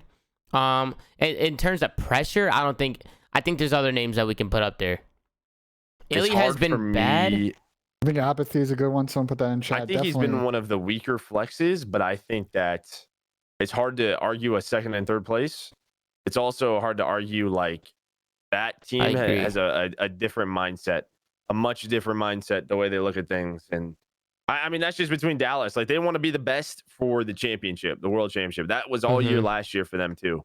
Yep. So, And I also, don't know. It's a tough let's one. not act like Shotzi and Hook weren't lighting the world on fire in stage 2 either. Like the whole team struggled overall in terms of slaying. So I wouldn't put it all on Illy in terms of the last 2 Listen, stages. I'm not sitting here, guys, saying Illy's the best. He's doing this. He's got like he's a superstar. I'm just saying pressure on this kid, the performer. He's getting dropped. I don't see them dropping Illy. I don't see any of that happening. I don't. I agree. If anything's gonna happen, it'll happen going into next year. Like they're gonna go back. You're not gonna make changes to a world championship team. Do they have below a bottom 4 placing with him? No. I just don't. That's what I'm saying. It just doesn't make any sense. I don't think you could. Yeah, there's just no way, right? I mean, besides week 1 where they showed struggles and the entire world roasted them, but they got even dating back to last year. Like I don't think they placed outside of top 4. The only way Dallas changes is if something happens internally with the personalities on the team. Now, if things aren't going their way, people are going to start clashing. Egos are going to get in the way. Things are going to be said. Bada bing, bada boom. Guys, if we don't see Dallas, Bada bing, bada boom. yeah, you know how we do, Joe. Bada bing, a little bit over here, a little bit over there. I'm going to be honest with you here, guys. Dallas wants to win, and those guys are hungry. And if they're not getting results that they wanted and they want to win, this shit might hit the fan. It might. So just, I don't know. We'll see. We'll fucking see. But we'll leave that right there. I think Havoc was a good one. To talk about. I think Havoc has some pressure on him. We'll see how he does. Coming in. But if he just goes out there and just gets completely waxed, they might just try somebody else. Well, I think you could argue like Skies should be in the hot seat too. Big Wake didn't have the best of stage 2, although I don't think they're going to drop him. Like, I think overall Florida as a team just got to be more consistent. Yeah. It's just from series to series. Trying to do predictions about this Florida team is like impossible. Yeah, it's hard because they're just so up and down. They're so inconsistent, and we'll see. They're one of those teams that have a high ceiling, but they just haven't put it together. Joe, you like the change? Dropping Slack, bringing Havoc. You think it's gonna help them out? Well, I mean, their search sucked. I mean, that's just plain and simple. This wasn't great. I mean, we'll see. I will say the one thing with Florida is we saw it last year. They're not afraid to make changes. They'll go. I mean, they have a expectation over there. I mean, they had a really good year last year. They did. So they're gonna make changes if they have to make changes. But I wanted to see Javi at the start of this year. It's not like he didn't earn it from last year. So 100%. I'm excited to see Havoc because I think Havoc's a good player. And one thing I do want to know, I mean, last year we got to show some love to F3, man. Because rest in peace to a GOAT, a legend. I mean, he was a big part of that team. With the way he played the game. He was a glue. His play style and everything. Like you played around him. So things got a little mixy for these guys, and I think they have crazy amount of talent on the roster. Crazy amount of talent. I'm hoping that they can put it together, and I'm excited to see Havoc come back in and do what he's got to do, man. I've been watching scrims a little bit. I saw Havoc doing some things. We'll see. But they got a good team, and they just need to put it together now. They got to execute, or things are going to happen again, and they're probably going to end up changing again. But let's go on to the next question. If you can go back in time and change any decision that you made in your career, roster-wise or otherwise, would you change anything? And if you would, what would you change? I probably wouldn't won't. blacklist optic. What happened? Was that Zin? Yeah, Zin unmuted to talk about his optic move. What the fuck is he doing? What is this guy doing? Said I wouldn't blacklist optic. Blacklist optic. Okay, fair enough. Fair enough. That's a good. Yeah, you probably shouldn't have done that. That was the most gassed thing of all time. It was perpetrated by Patrick Aches Price, and I was the fucking. What do you mean it was the most gassing of all time? What do you mean? Like, bro, like the amount of heat I took for that when I literally didn't even really do anything was crazy. What did you do? I don't even understand. I wasn't in the typed scene. in the chat. Listen, but first off, I was fucking blasted. I was 16 and fucking ruined, dude. I was legitimately ruined. I was sitting there trolling in the Skype chat. I said the fall of optic. Then they started going, yo, everybody unfollow him, unfriend him, and I was like, wait, what? I was like, no, what the fuck? And then fucking they saw that, and there I was, cut off for a bit. Oh, you were just like trolling. You were fucking trolling. Why'd they take you so seriously though? You're fucking Zinny. Like you just fucking around. Just because I was like really close with them, and they fucking took it as like a betrayal. Okay. Fucking have 400 comments my YouTube videos calling me a fat fucking bastard. You fucking ugly obese fucking loser. Damn, they bullied you into getting handsome.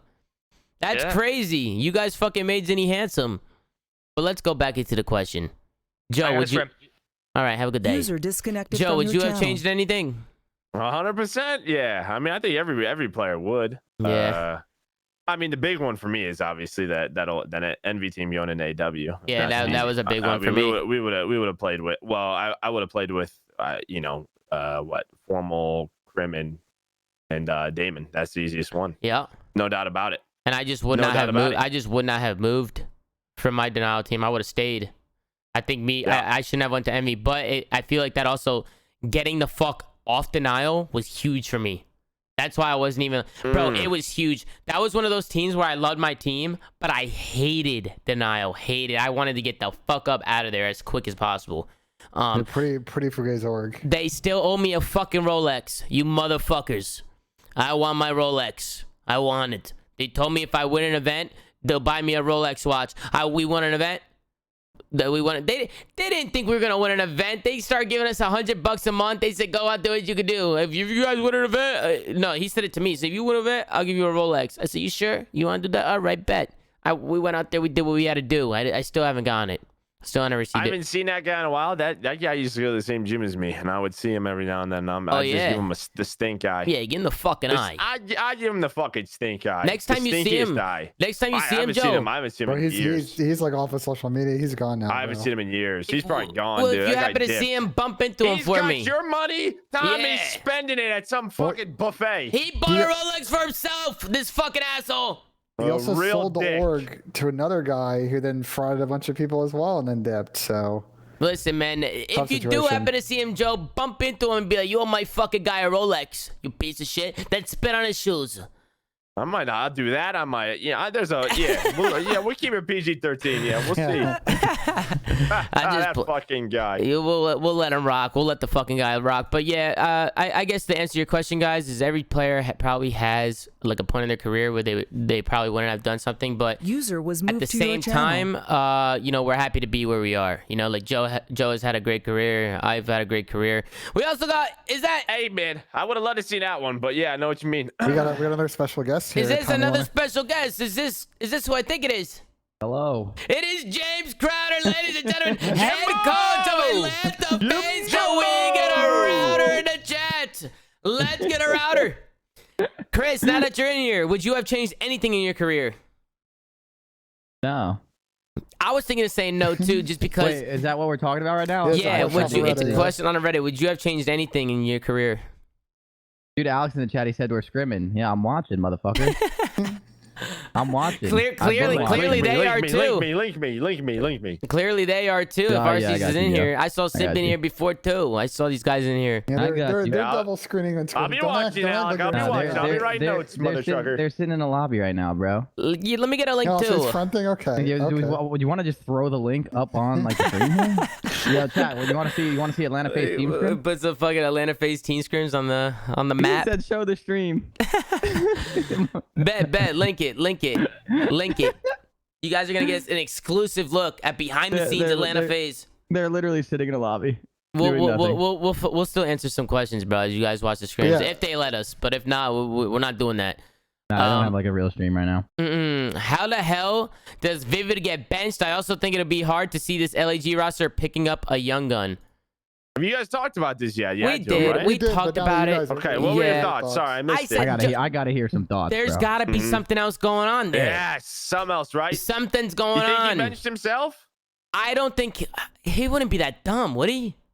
Nah, I mean, I don't know if that's dumb as much Reese as like. doesn't seem like that kind of guy. Did he ask to get out? Did he ask I could have seen maybe he tried to get a team, maybe try and get a team change, went back and to say something. Maybe something happened internally with the squad, but I could see Vivid maybe trying to get a team change and the org wasn't feeling with it, and then maybe they had a fallout. Maybe they got into a little argument. Maybe something happened. I mean, yeah. But in that situation, is he wrong though? Because I would argue that he's probably right. But they probably had other plans, and maybe they had a disagreement. Something fell down, like something happened. The only way a player like he gets benched though is because of his attitude. If that, like that's the only thing. But I've only heard amazing things about him. That's what I said, Chris. That's why I don't. That's why I don't think that's the case. Day one with this LAG team, like what? And I haven't heard a single peep from the org. And if someone has, please link me to a video clip or an interview where this is the case. What is the goal with the current team they have? Like, what is their target? Are they targeting top 6, top 8? Are they building for next year? Like, what's the goal here? Because this move still doesn't make any sense to me in terms of any sort of defined goal. It's what it always was. It was they wanted to relive the World War II team. That's what it was. Well, I got news for you, Joe. That was quite a few years ago. A lot of time has passed. I agree. That's what it was, though. I mean, that's what it was. Yeah, that's what it was. I mean, now it was 4v4 boots, and they said, "Hey, we did that." Yep. And let's be fair here. Let's just spit it out. Let's be real with ourselves here. That was our fucking event. We should have won that shit. We were the best team there. My salty ass. Here comes my salty ass. We should have won that fucking event. Get the fuck. Every pro you talk to says we were the best team there. Every pro. Every single pro. You guys got reverse swept, right? By Envy? Is that what happened? Joe, what the fuck is your problem? No, I'm just trying to. No, I'm just kidding. Listen, no. We lost the fucking. We lost to who? We lose to Chris. TK. You guys lost to Envy. You then lost to TK and losers after you guys made the run. Yeah. And you beat Envy in that crazy game 5. You 3-0'd United.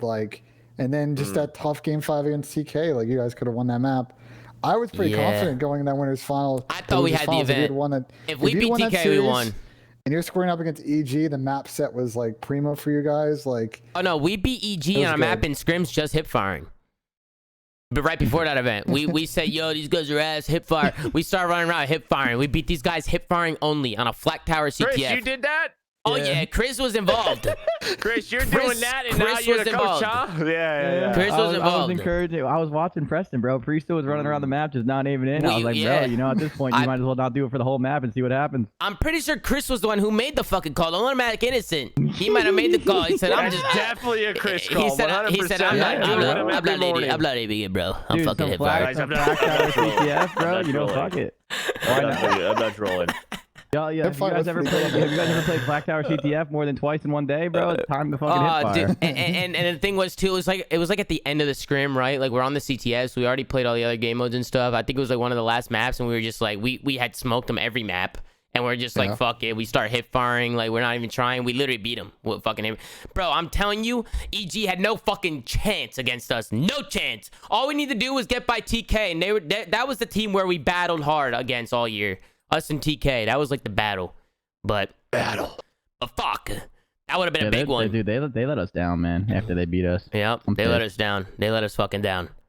But yeah, LAG, they're shit right now, guys. I don't know what's going on. But we gotta see. There's gotta be something else. I mean, that's kind of where I'm at. Either he wanted out, he benched himself. There's something else. I don't know. We gotta know. We gotta know soon. No, I mean, it's gotta come out. when they had the Saints situation last year, they didn't really say anything. Official, this bench? No, it's sources. It's just sources. I was gonna say, I feel like as soon as it's official, you'll find out more. There's no way Vivid benched himself, bro. Yeah, I don't think so either. I don't think he would bench himself. He's too new to the league to be pulling shit like that. Yeah.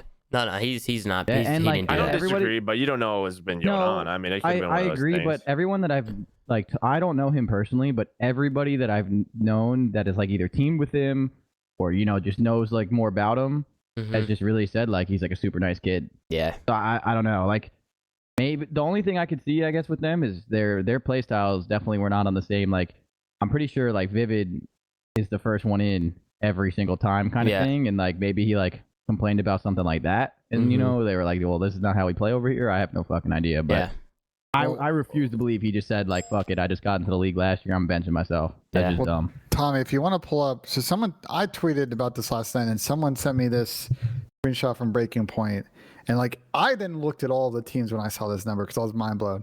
No one is in the same stratosphere as Reese. Yeah, that is well, that's kind of what I'm talking about right there. Yeah, literally, he's always like out ahead of the team, man. Like that could be bad. So they might have not liked that. Thought it was his fault, and he might have looked at it and said like, it's your fault. Like keep up with me. You know what I mean? Yeah. I'm sure that was probably an argument. No, 100%, 100%. And knowing how these other three like to play, not so much App, but probably Assault and Silly. I don't know. Maybe they were just having some disagreements. I honestly, wake up. I don't know. We got pokes coming in from RJ. Wake up. RJ, am I allowed to pull this up on stream before I click it? Because it's going to pop up here on the screen, and I don't know what this is. It's a Gayazo. It could be anything. And sometimes I know, RJ. The Gayazos from RJ are dangerous, bro. Statistic sheet. He poked it to me, too. Okay, I can open it? I think you should be fine, unless he poked you something different. Wake up. Oh, shit. Sorry. Okay, what is this? Risky click, screw it. He said, take a look at number 1. It's Vivid Reese, all the way at the top. Damn, Vivid's been fucking frying. What is that in, though? What is that? Just overall? Overall. Oh, control scroll, Tom. Let's make this a little bigger. Oh, hard point.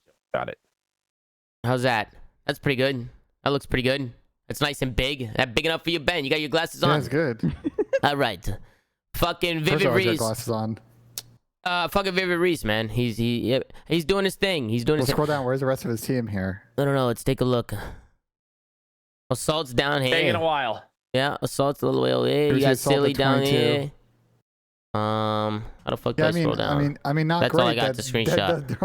There are only a couple other players on the list. I mean, look, man, like, we have seen that teams that have tried to slow down pacing is a very risky proposition. It did not work.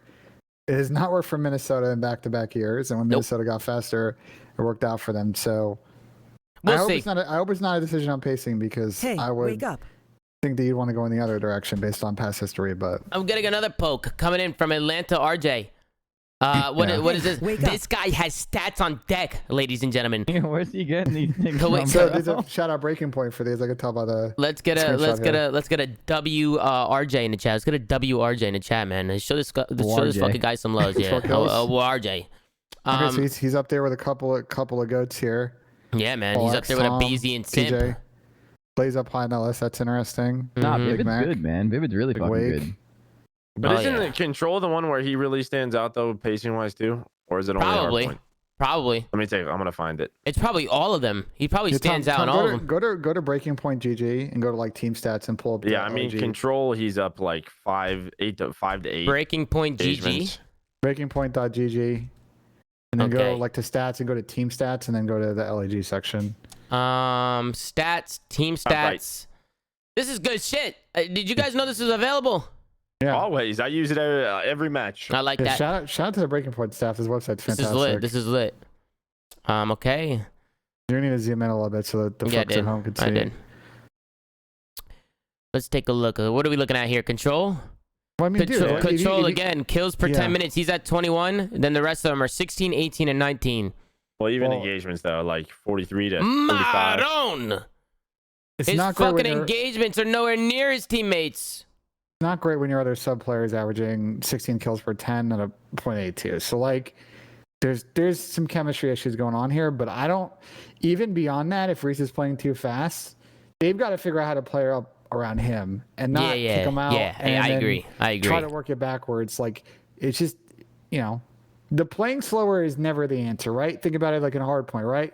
If you're playing slower, you're not putting pressure. You better be front running teams. Yeah, we talked about this in the beginning. We talked about this in the Yeah. beginning, Ben. Look at the teams. Look at the teams at the top. You're not gonna beat those teams unless you match their pace. You have to match their pace. Now there might be some flukes here or there. Come on, you guys. Well, It's and their COD. control is also awful without raid. I mean, it's just despicable. It's ugly. It's ugly. It's 1-9. 1-9. Joe, that's not good. No, I say, hey guys, yo, bring it in, everybody, bring it in. All right, we're LAG tomorrow. All right, let's go over to vetoes. All right, guys, looking at control here. Which one we vetoing? That's what I'm saying, Joe. Which one is it? It's raid. We're gonna go raid, Tom. That's what I'm saying, Joe. These guys, they gotta figure something out, Joe, because it's not looking good. They're 1-9, guys. 1-9. That is shit.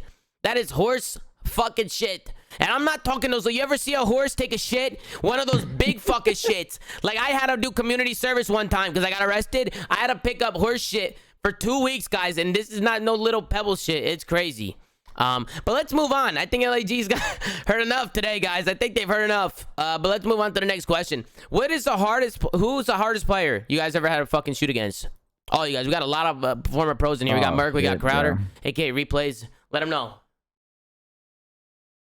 I am gonna go with Simp.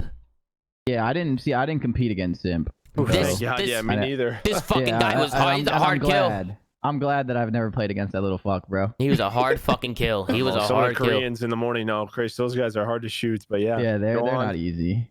I mean, going back to your career, you know, during your time. I'm trying to think. I think Octane's up there.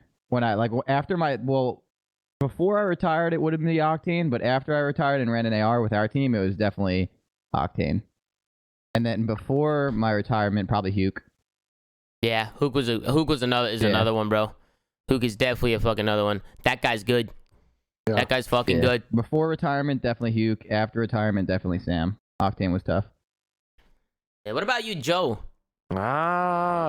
Who's thinking? Damon. Who pops up right away? Damon and Seth, probably, when I played against them. Yeah. Probably those two. So some good picks. I would go Simp, but if it wasn't Simp, I'd probably pick Huke. Huke was always a hard kill. He's just always moving. He's active. He's very active. He's active. Yeah. That's the term I'd be using these days, Joe. He's very active. And honestly, it's a pretty good term, man. If the player's not active, I think they're shit. I think the players that stay active and that they're always moving and their awareness is on point, they make plays. I think players that are active and do stuff like that, I think those are the good players. To a certain level. To a certain degree. I agree. If you're too active, like, they gotta be hard to kill.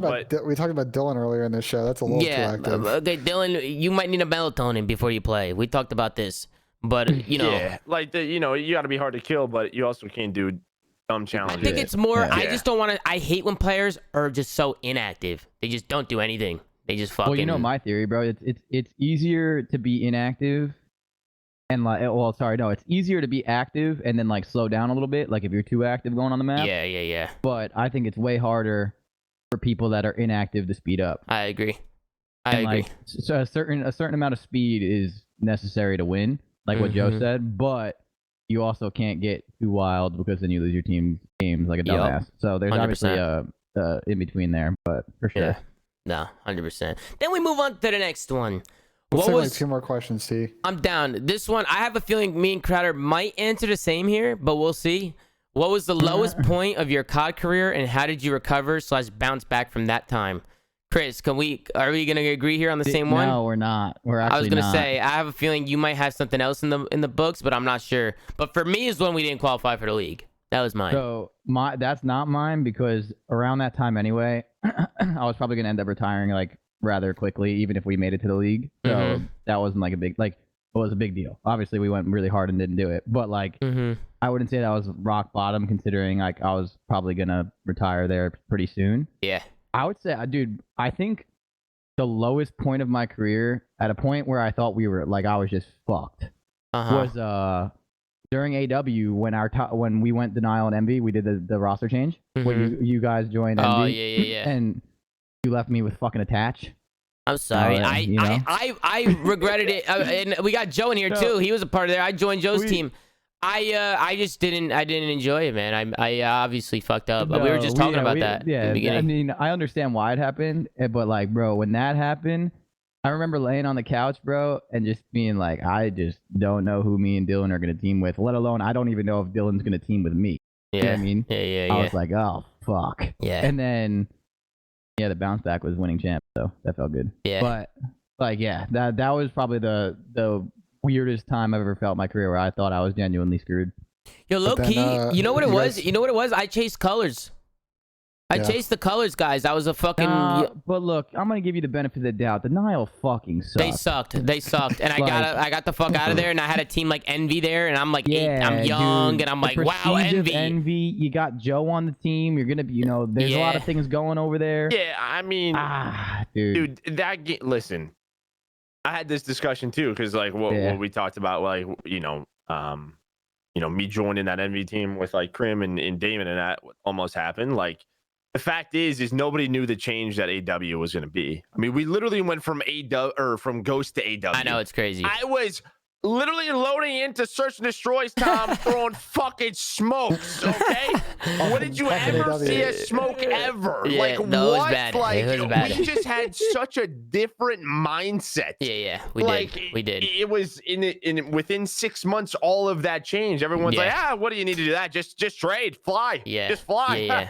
Just hit that was a hit major change. That was a huge change. Huge change. For everybody who played COD for what 3-4 years, it was way different. Some longer. Way different. Was so different, Like, it was unbelievable. Yeah, I agree. That was a weird time. That was a really weird transition for sure. I think you another had a rocket launcher in your arm. Yeah. You had the fucking rocket launcher. You had a fucking jetpack. You could, which don't get me wrong, I loved it. I fucking loved every second of it. But I mean, I can understand where it's just way different, especially players who have been playing for a long time prior. Like going into a game like that was just like whoa. It didn't even feel like COD at times, but it was a fun game to watch, and we did have a lot of fucking amazing. That was an amazing year. It was just way different.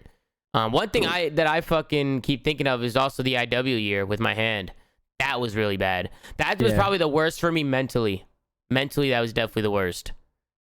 That had to be, right? That had to be so fucking tough. That was like, really thinking, tough. like, what's gonna happen after? Yeah, that was really tough because dude. Because I was also still early in my career, right? I came in from Ghost, won an event, went to AW, won a few events. Then we went into Black Ops 3. We got some top placings, but didn't win an event. And then we go into IW, and I'm like, I gotta fucking kick up this year. I'm going crazy.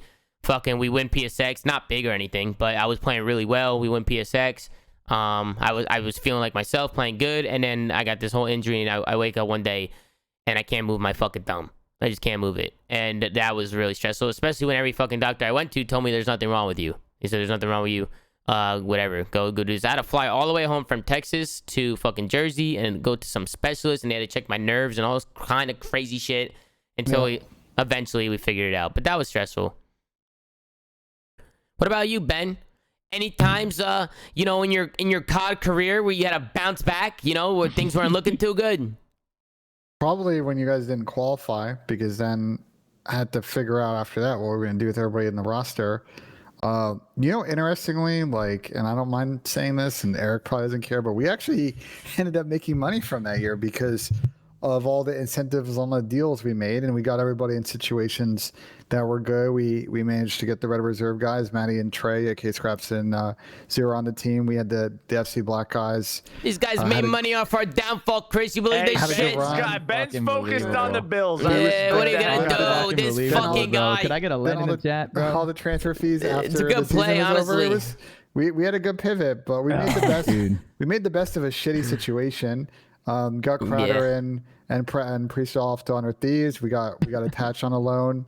Kept selling him from going to join Envy. That was a big shout Eric to Tommy. wouldn't let me go anywhere. Then Eric we held Tommy. They held me. They said, "You're not going nowhere. You're staying right here." And then, but they helped me out. They did. But I knew as of like November, December that the Red Reserve situation was very tenuous. Like a lot of people in the scene knew at that point that like things were falling apart. Those guys weren't getting paid at that point, and I really rated those guys. No pun intended. And so when the opportunity came to sort of build a team with those guys, and then complete the roster with Asim, and play really well on FC Black, and then obviously again with FC Black when we went to Fort Worth, and then off into the Toronto event. And then with Tommy, like we ended up making the Shea situation good. And that team had a really good run at the end of the season. I think we did. If things had gone differently on that Sunday in Miami, I think you guys definitely could have won that event. Yeah. Played pretty good at champs, obviously, that series against 100T aside.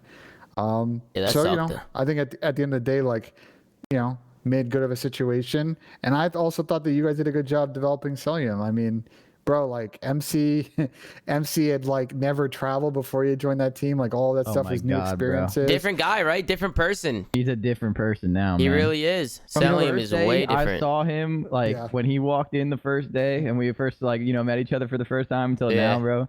Yeah, it's like a whole 180 change, dude. I love it though, dude. I love it. Oh, he's great. He was just so shy, guys. He was new to everything. He was new to everybody. We just had to show this guy the ropes, bro.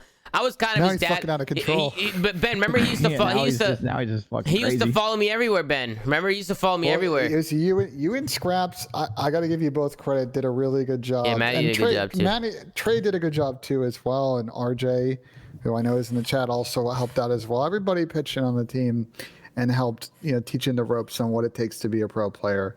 And, he had his ups and downs. A lot of people roast him out after the Optic series, but they don't forget the next series he fucking fried against LG. Yeah, he fried. Everybody seems to forget that. Everybody seems to forget how good he played in a couple of series at the qualifier. Wait, people forget a lot of that. This guy dropped like 50 for the L. I remember that. And that last series against 100 Thieves, yeah, he did. Like he developed into an unbelievable player that year in Hacienda. So, it was an interesting journey. And then, tough situation after we had all these players and had to get them onto different teams in the CDL. And luckily, franchises were good to work with. We were able to figure out all the deals. And that was actually literally the last thing I did before I left to join Esports Engine was clean up shop on all that business. So yeah, I think it started with me and Cell, and when we first got him, and then when Maddie got on the team, they had a little bond because they were the two Maddoxes. Bro, and then he loved Maddie. He loved Maddie because they were the two. They were the two Maddox players, and they played off each other. And then there was me and Asim, right? And then there was just Trey, just like in the back, like what's happening, fella, doing his fucking thing back there. So we just had a fun team, man. We just had a fun, vibey team, and that was a lot of fun. That was a lot of fun. I can't believe that team actually happened and worked out the way it worked out too. So shout out to the FaZe guys for making it possible. We had good times in Frisco with that team. I missed that house. Yeah, that was a vibe. Let's go on to the next one, man. We got how close were you to joining Optic in World War II, and is it true you didn't want to go, or did you get locked down? This one's tricky, man. Yeah, tell the story. It's worth telling the story. At this point, who cares? And Chris is laughing because listen, this gets fucking tricky. Denny's involved in this story too. This gets real tricky, guys, because. For one, obviously, and I've talked to Chris about this during the time too. I'm like, Optic offered me a spot. What do I do? And the thing is like, you don't just say no.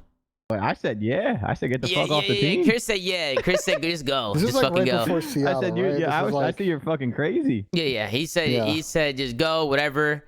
Now keep in mind I'm under contract here with FaZe, so I gotta do some big dick shit to I gotta try and tell FaZe, listen, just let me go, please. Like, I don't want to play here no more. I gotta go to Optic. But at the same time, that was also very difficult for me to do because I have been on FaZe for years. Like, I was like the captain of FaZe. Like, that was my fucking FaZe Zoomaa. Everybody knew fucking FaZe Zoomaa. Yeah. And I thought we were better. We were just a better team in that game. In World War II, our World War II team, our FaZe team was just better. Like, we were just a better team. So things got really mixy. Of course, we had just won stage 1, 2. Wait. This is when we won. This is after we won stage 1 too. This was like before Seattle, right? Yeah. This is when I think this all went down. So I'm obviously talking to Hector and stuff. We were going back and forth.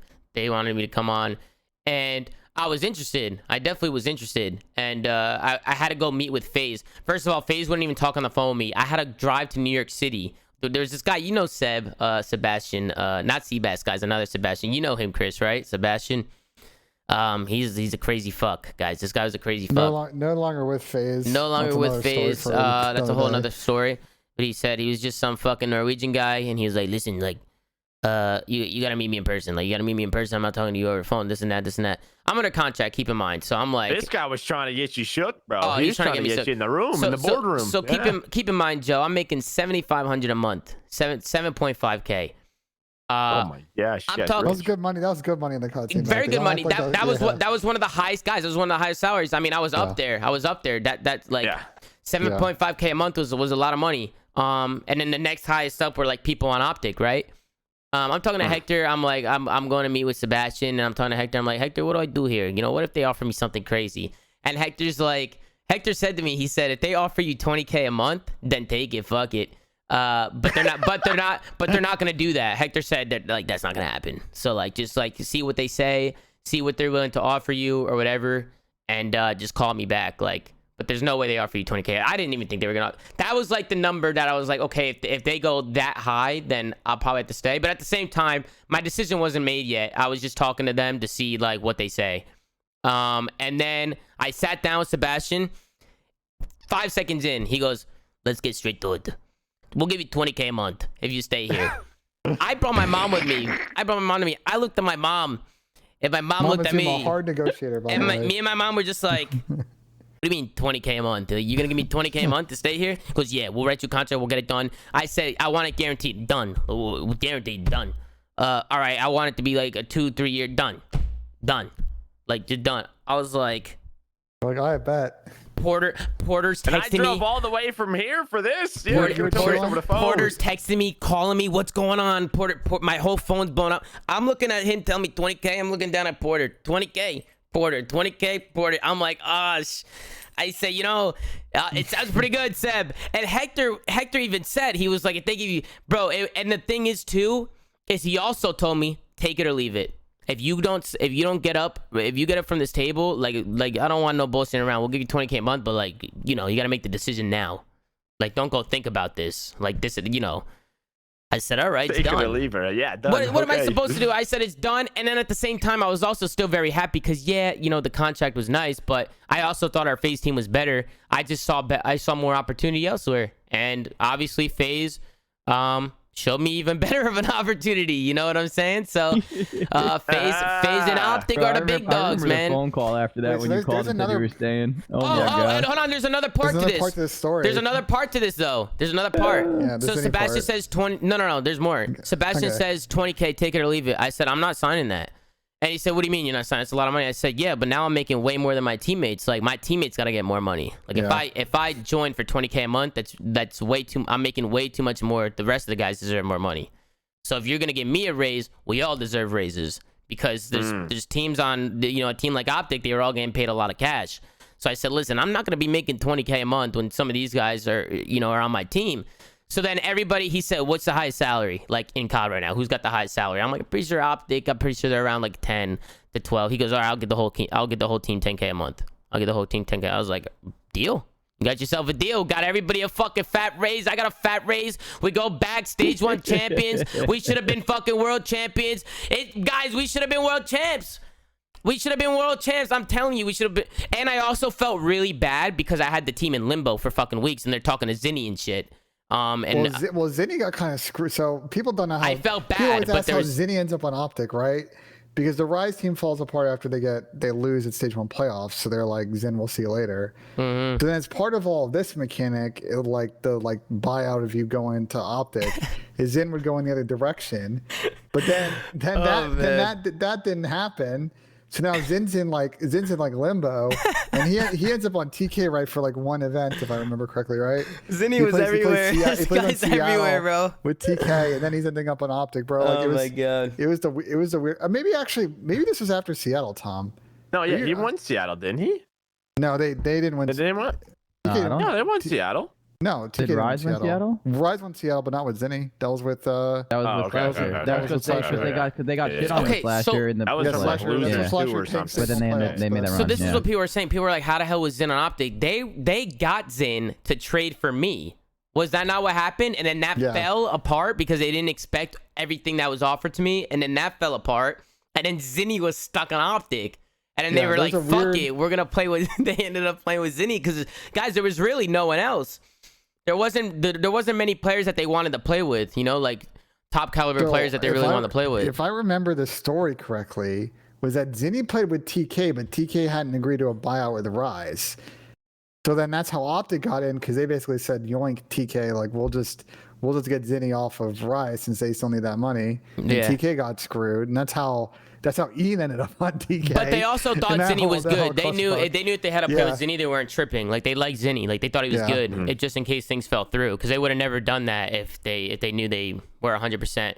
You know what I'm saying? They liked Zinni. They thought it was good. So Zinni ended up on Optic. I ended up staying on FaZe. Yeah, but the rules didn't work for Optic, and then so much after that. But yeah. Yeah. I mean, and that's another thing, guys, that was going through my head a little bit. If I were to join Optic, if things go south at Champs and things don't do well, I mean, they're not getting rid of Scump.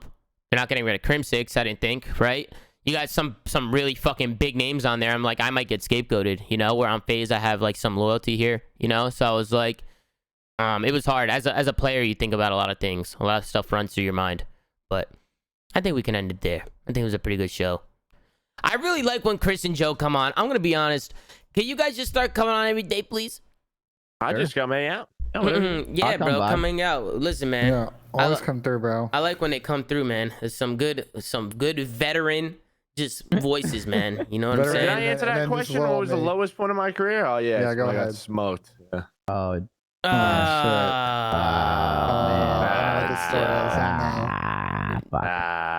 Joe, yo, unbelievable. Joe, you probably stopped playing way earlier than you thought, huh?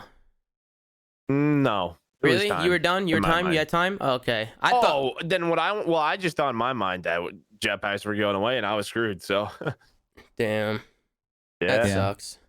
But then that fucking sucks. You finished up and you got a good job at Adam, and then I'm doing all right. Yeah, I'm doing all right. Yeah, Joe's doing pretty good. This guy, he's Joe doesn't play around. Joe doesn't fucking play around. And Joe, just to give you some gas, you are one of the best casters in the league. You know what I'm saying? No. Everybody else is way more talented than me. I just so humble. Carried by the ball, man. The guy has won awards on awards on awards. I mean, the guy is just unreal. What the fuck are your awards? Can we not make Clint's head bigger than Ari's comment? Yeah, dude, no, I mean that guy.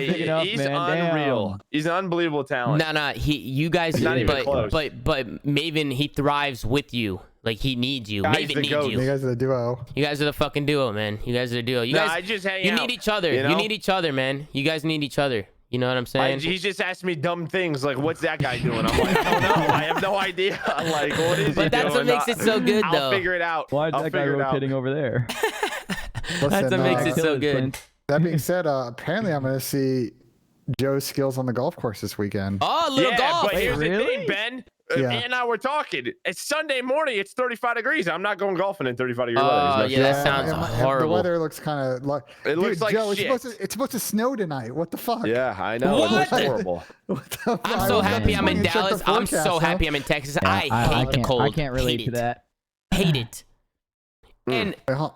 Yeah. Go ahead, Ben. Go ahead. Two things. One is Ohio weather in the spring is trash. Also, agree with you. Obviously, you guys got to make your call time on Sunday, so we'll figure it out if we've got to hit a ditch on Sunday. Listen, man, you'll be golfing with Joe. I'm gonna be shopping with Chris in LA.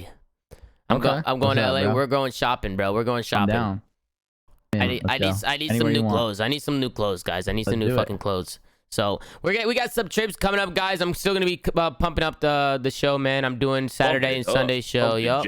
We pumping it up. Are you getting your hair dyed this week too? I am. So Saturday and Sunday, I'm fucking doing the flank in LA, and then Monday I have like a Warzone tournament, which I think Chris might let me use his setup, or I might go. I'm playing in that one now. Okay, never mind. Then I'll probably be Eric Anderson from FaZe said he might have like an office building or some offices. I don't know, offices that they got to fucking get me in there and maybe get a setup for me. I could play on Michaela's, but her monitor is kind of fugazi. You know what I'm saying? So it's kind of hard to play on it.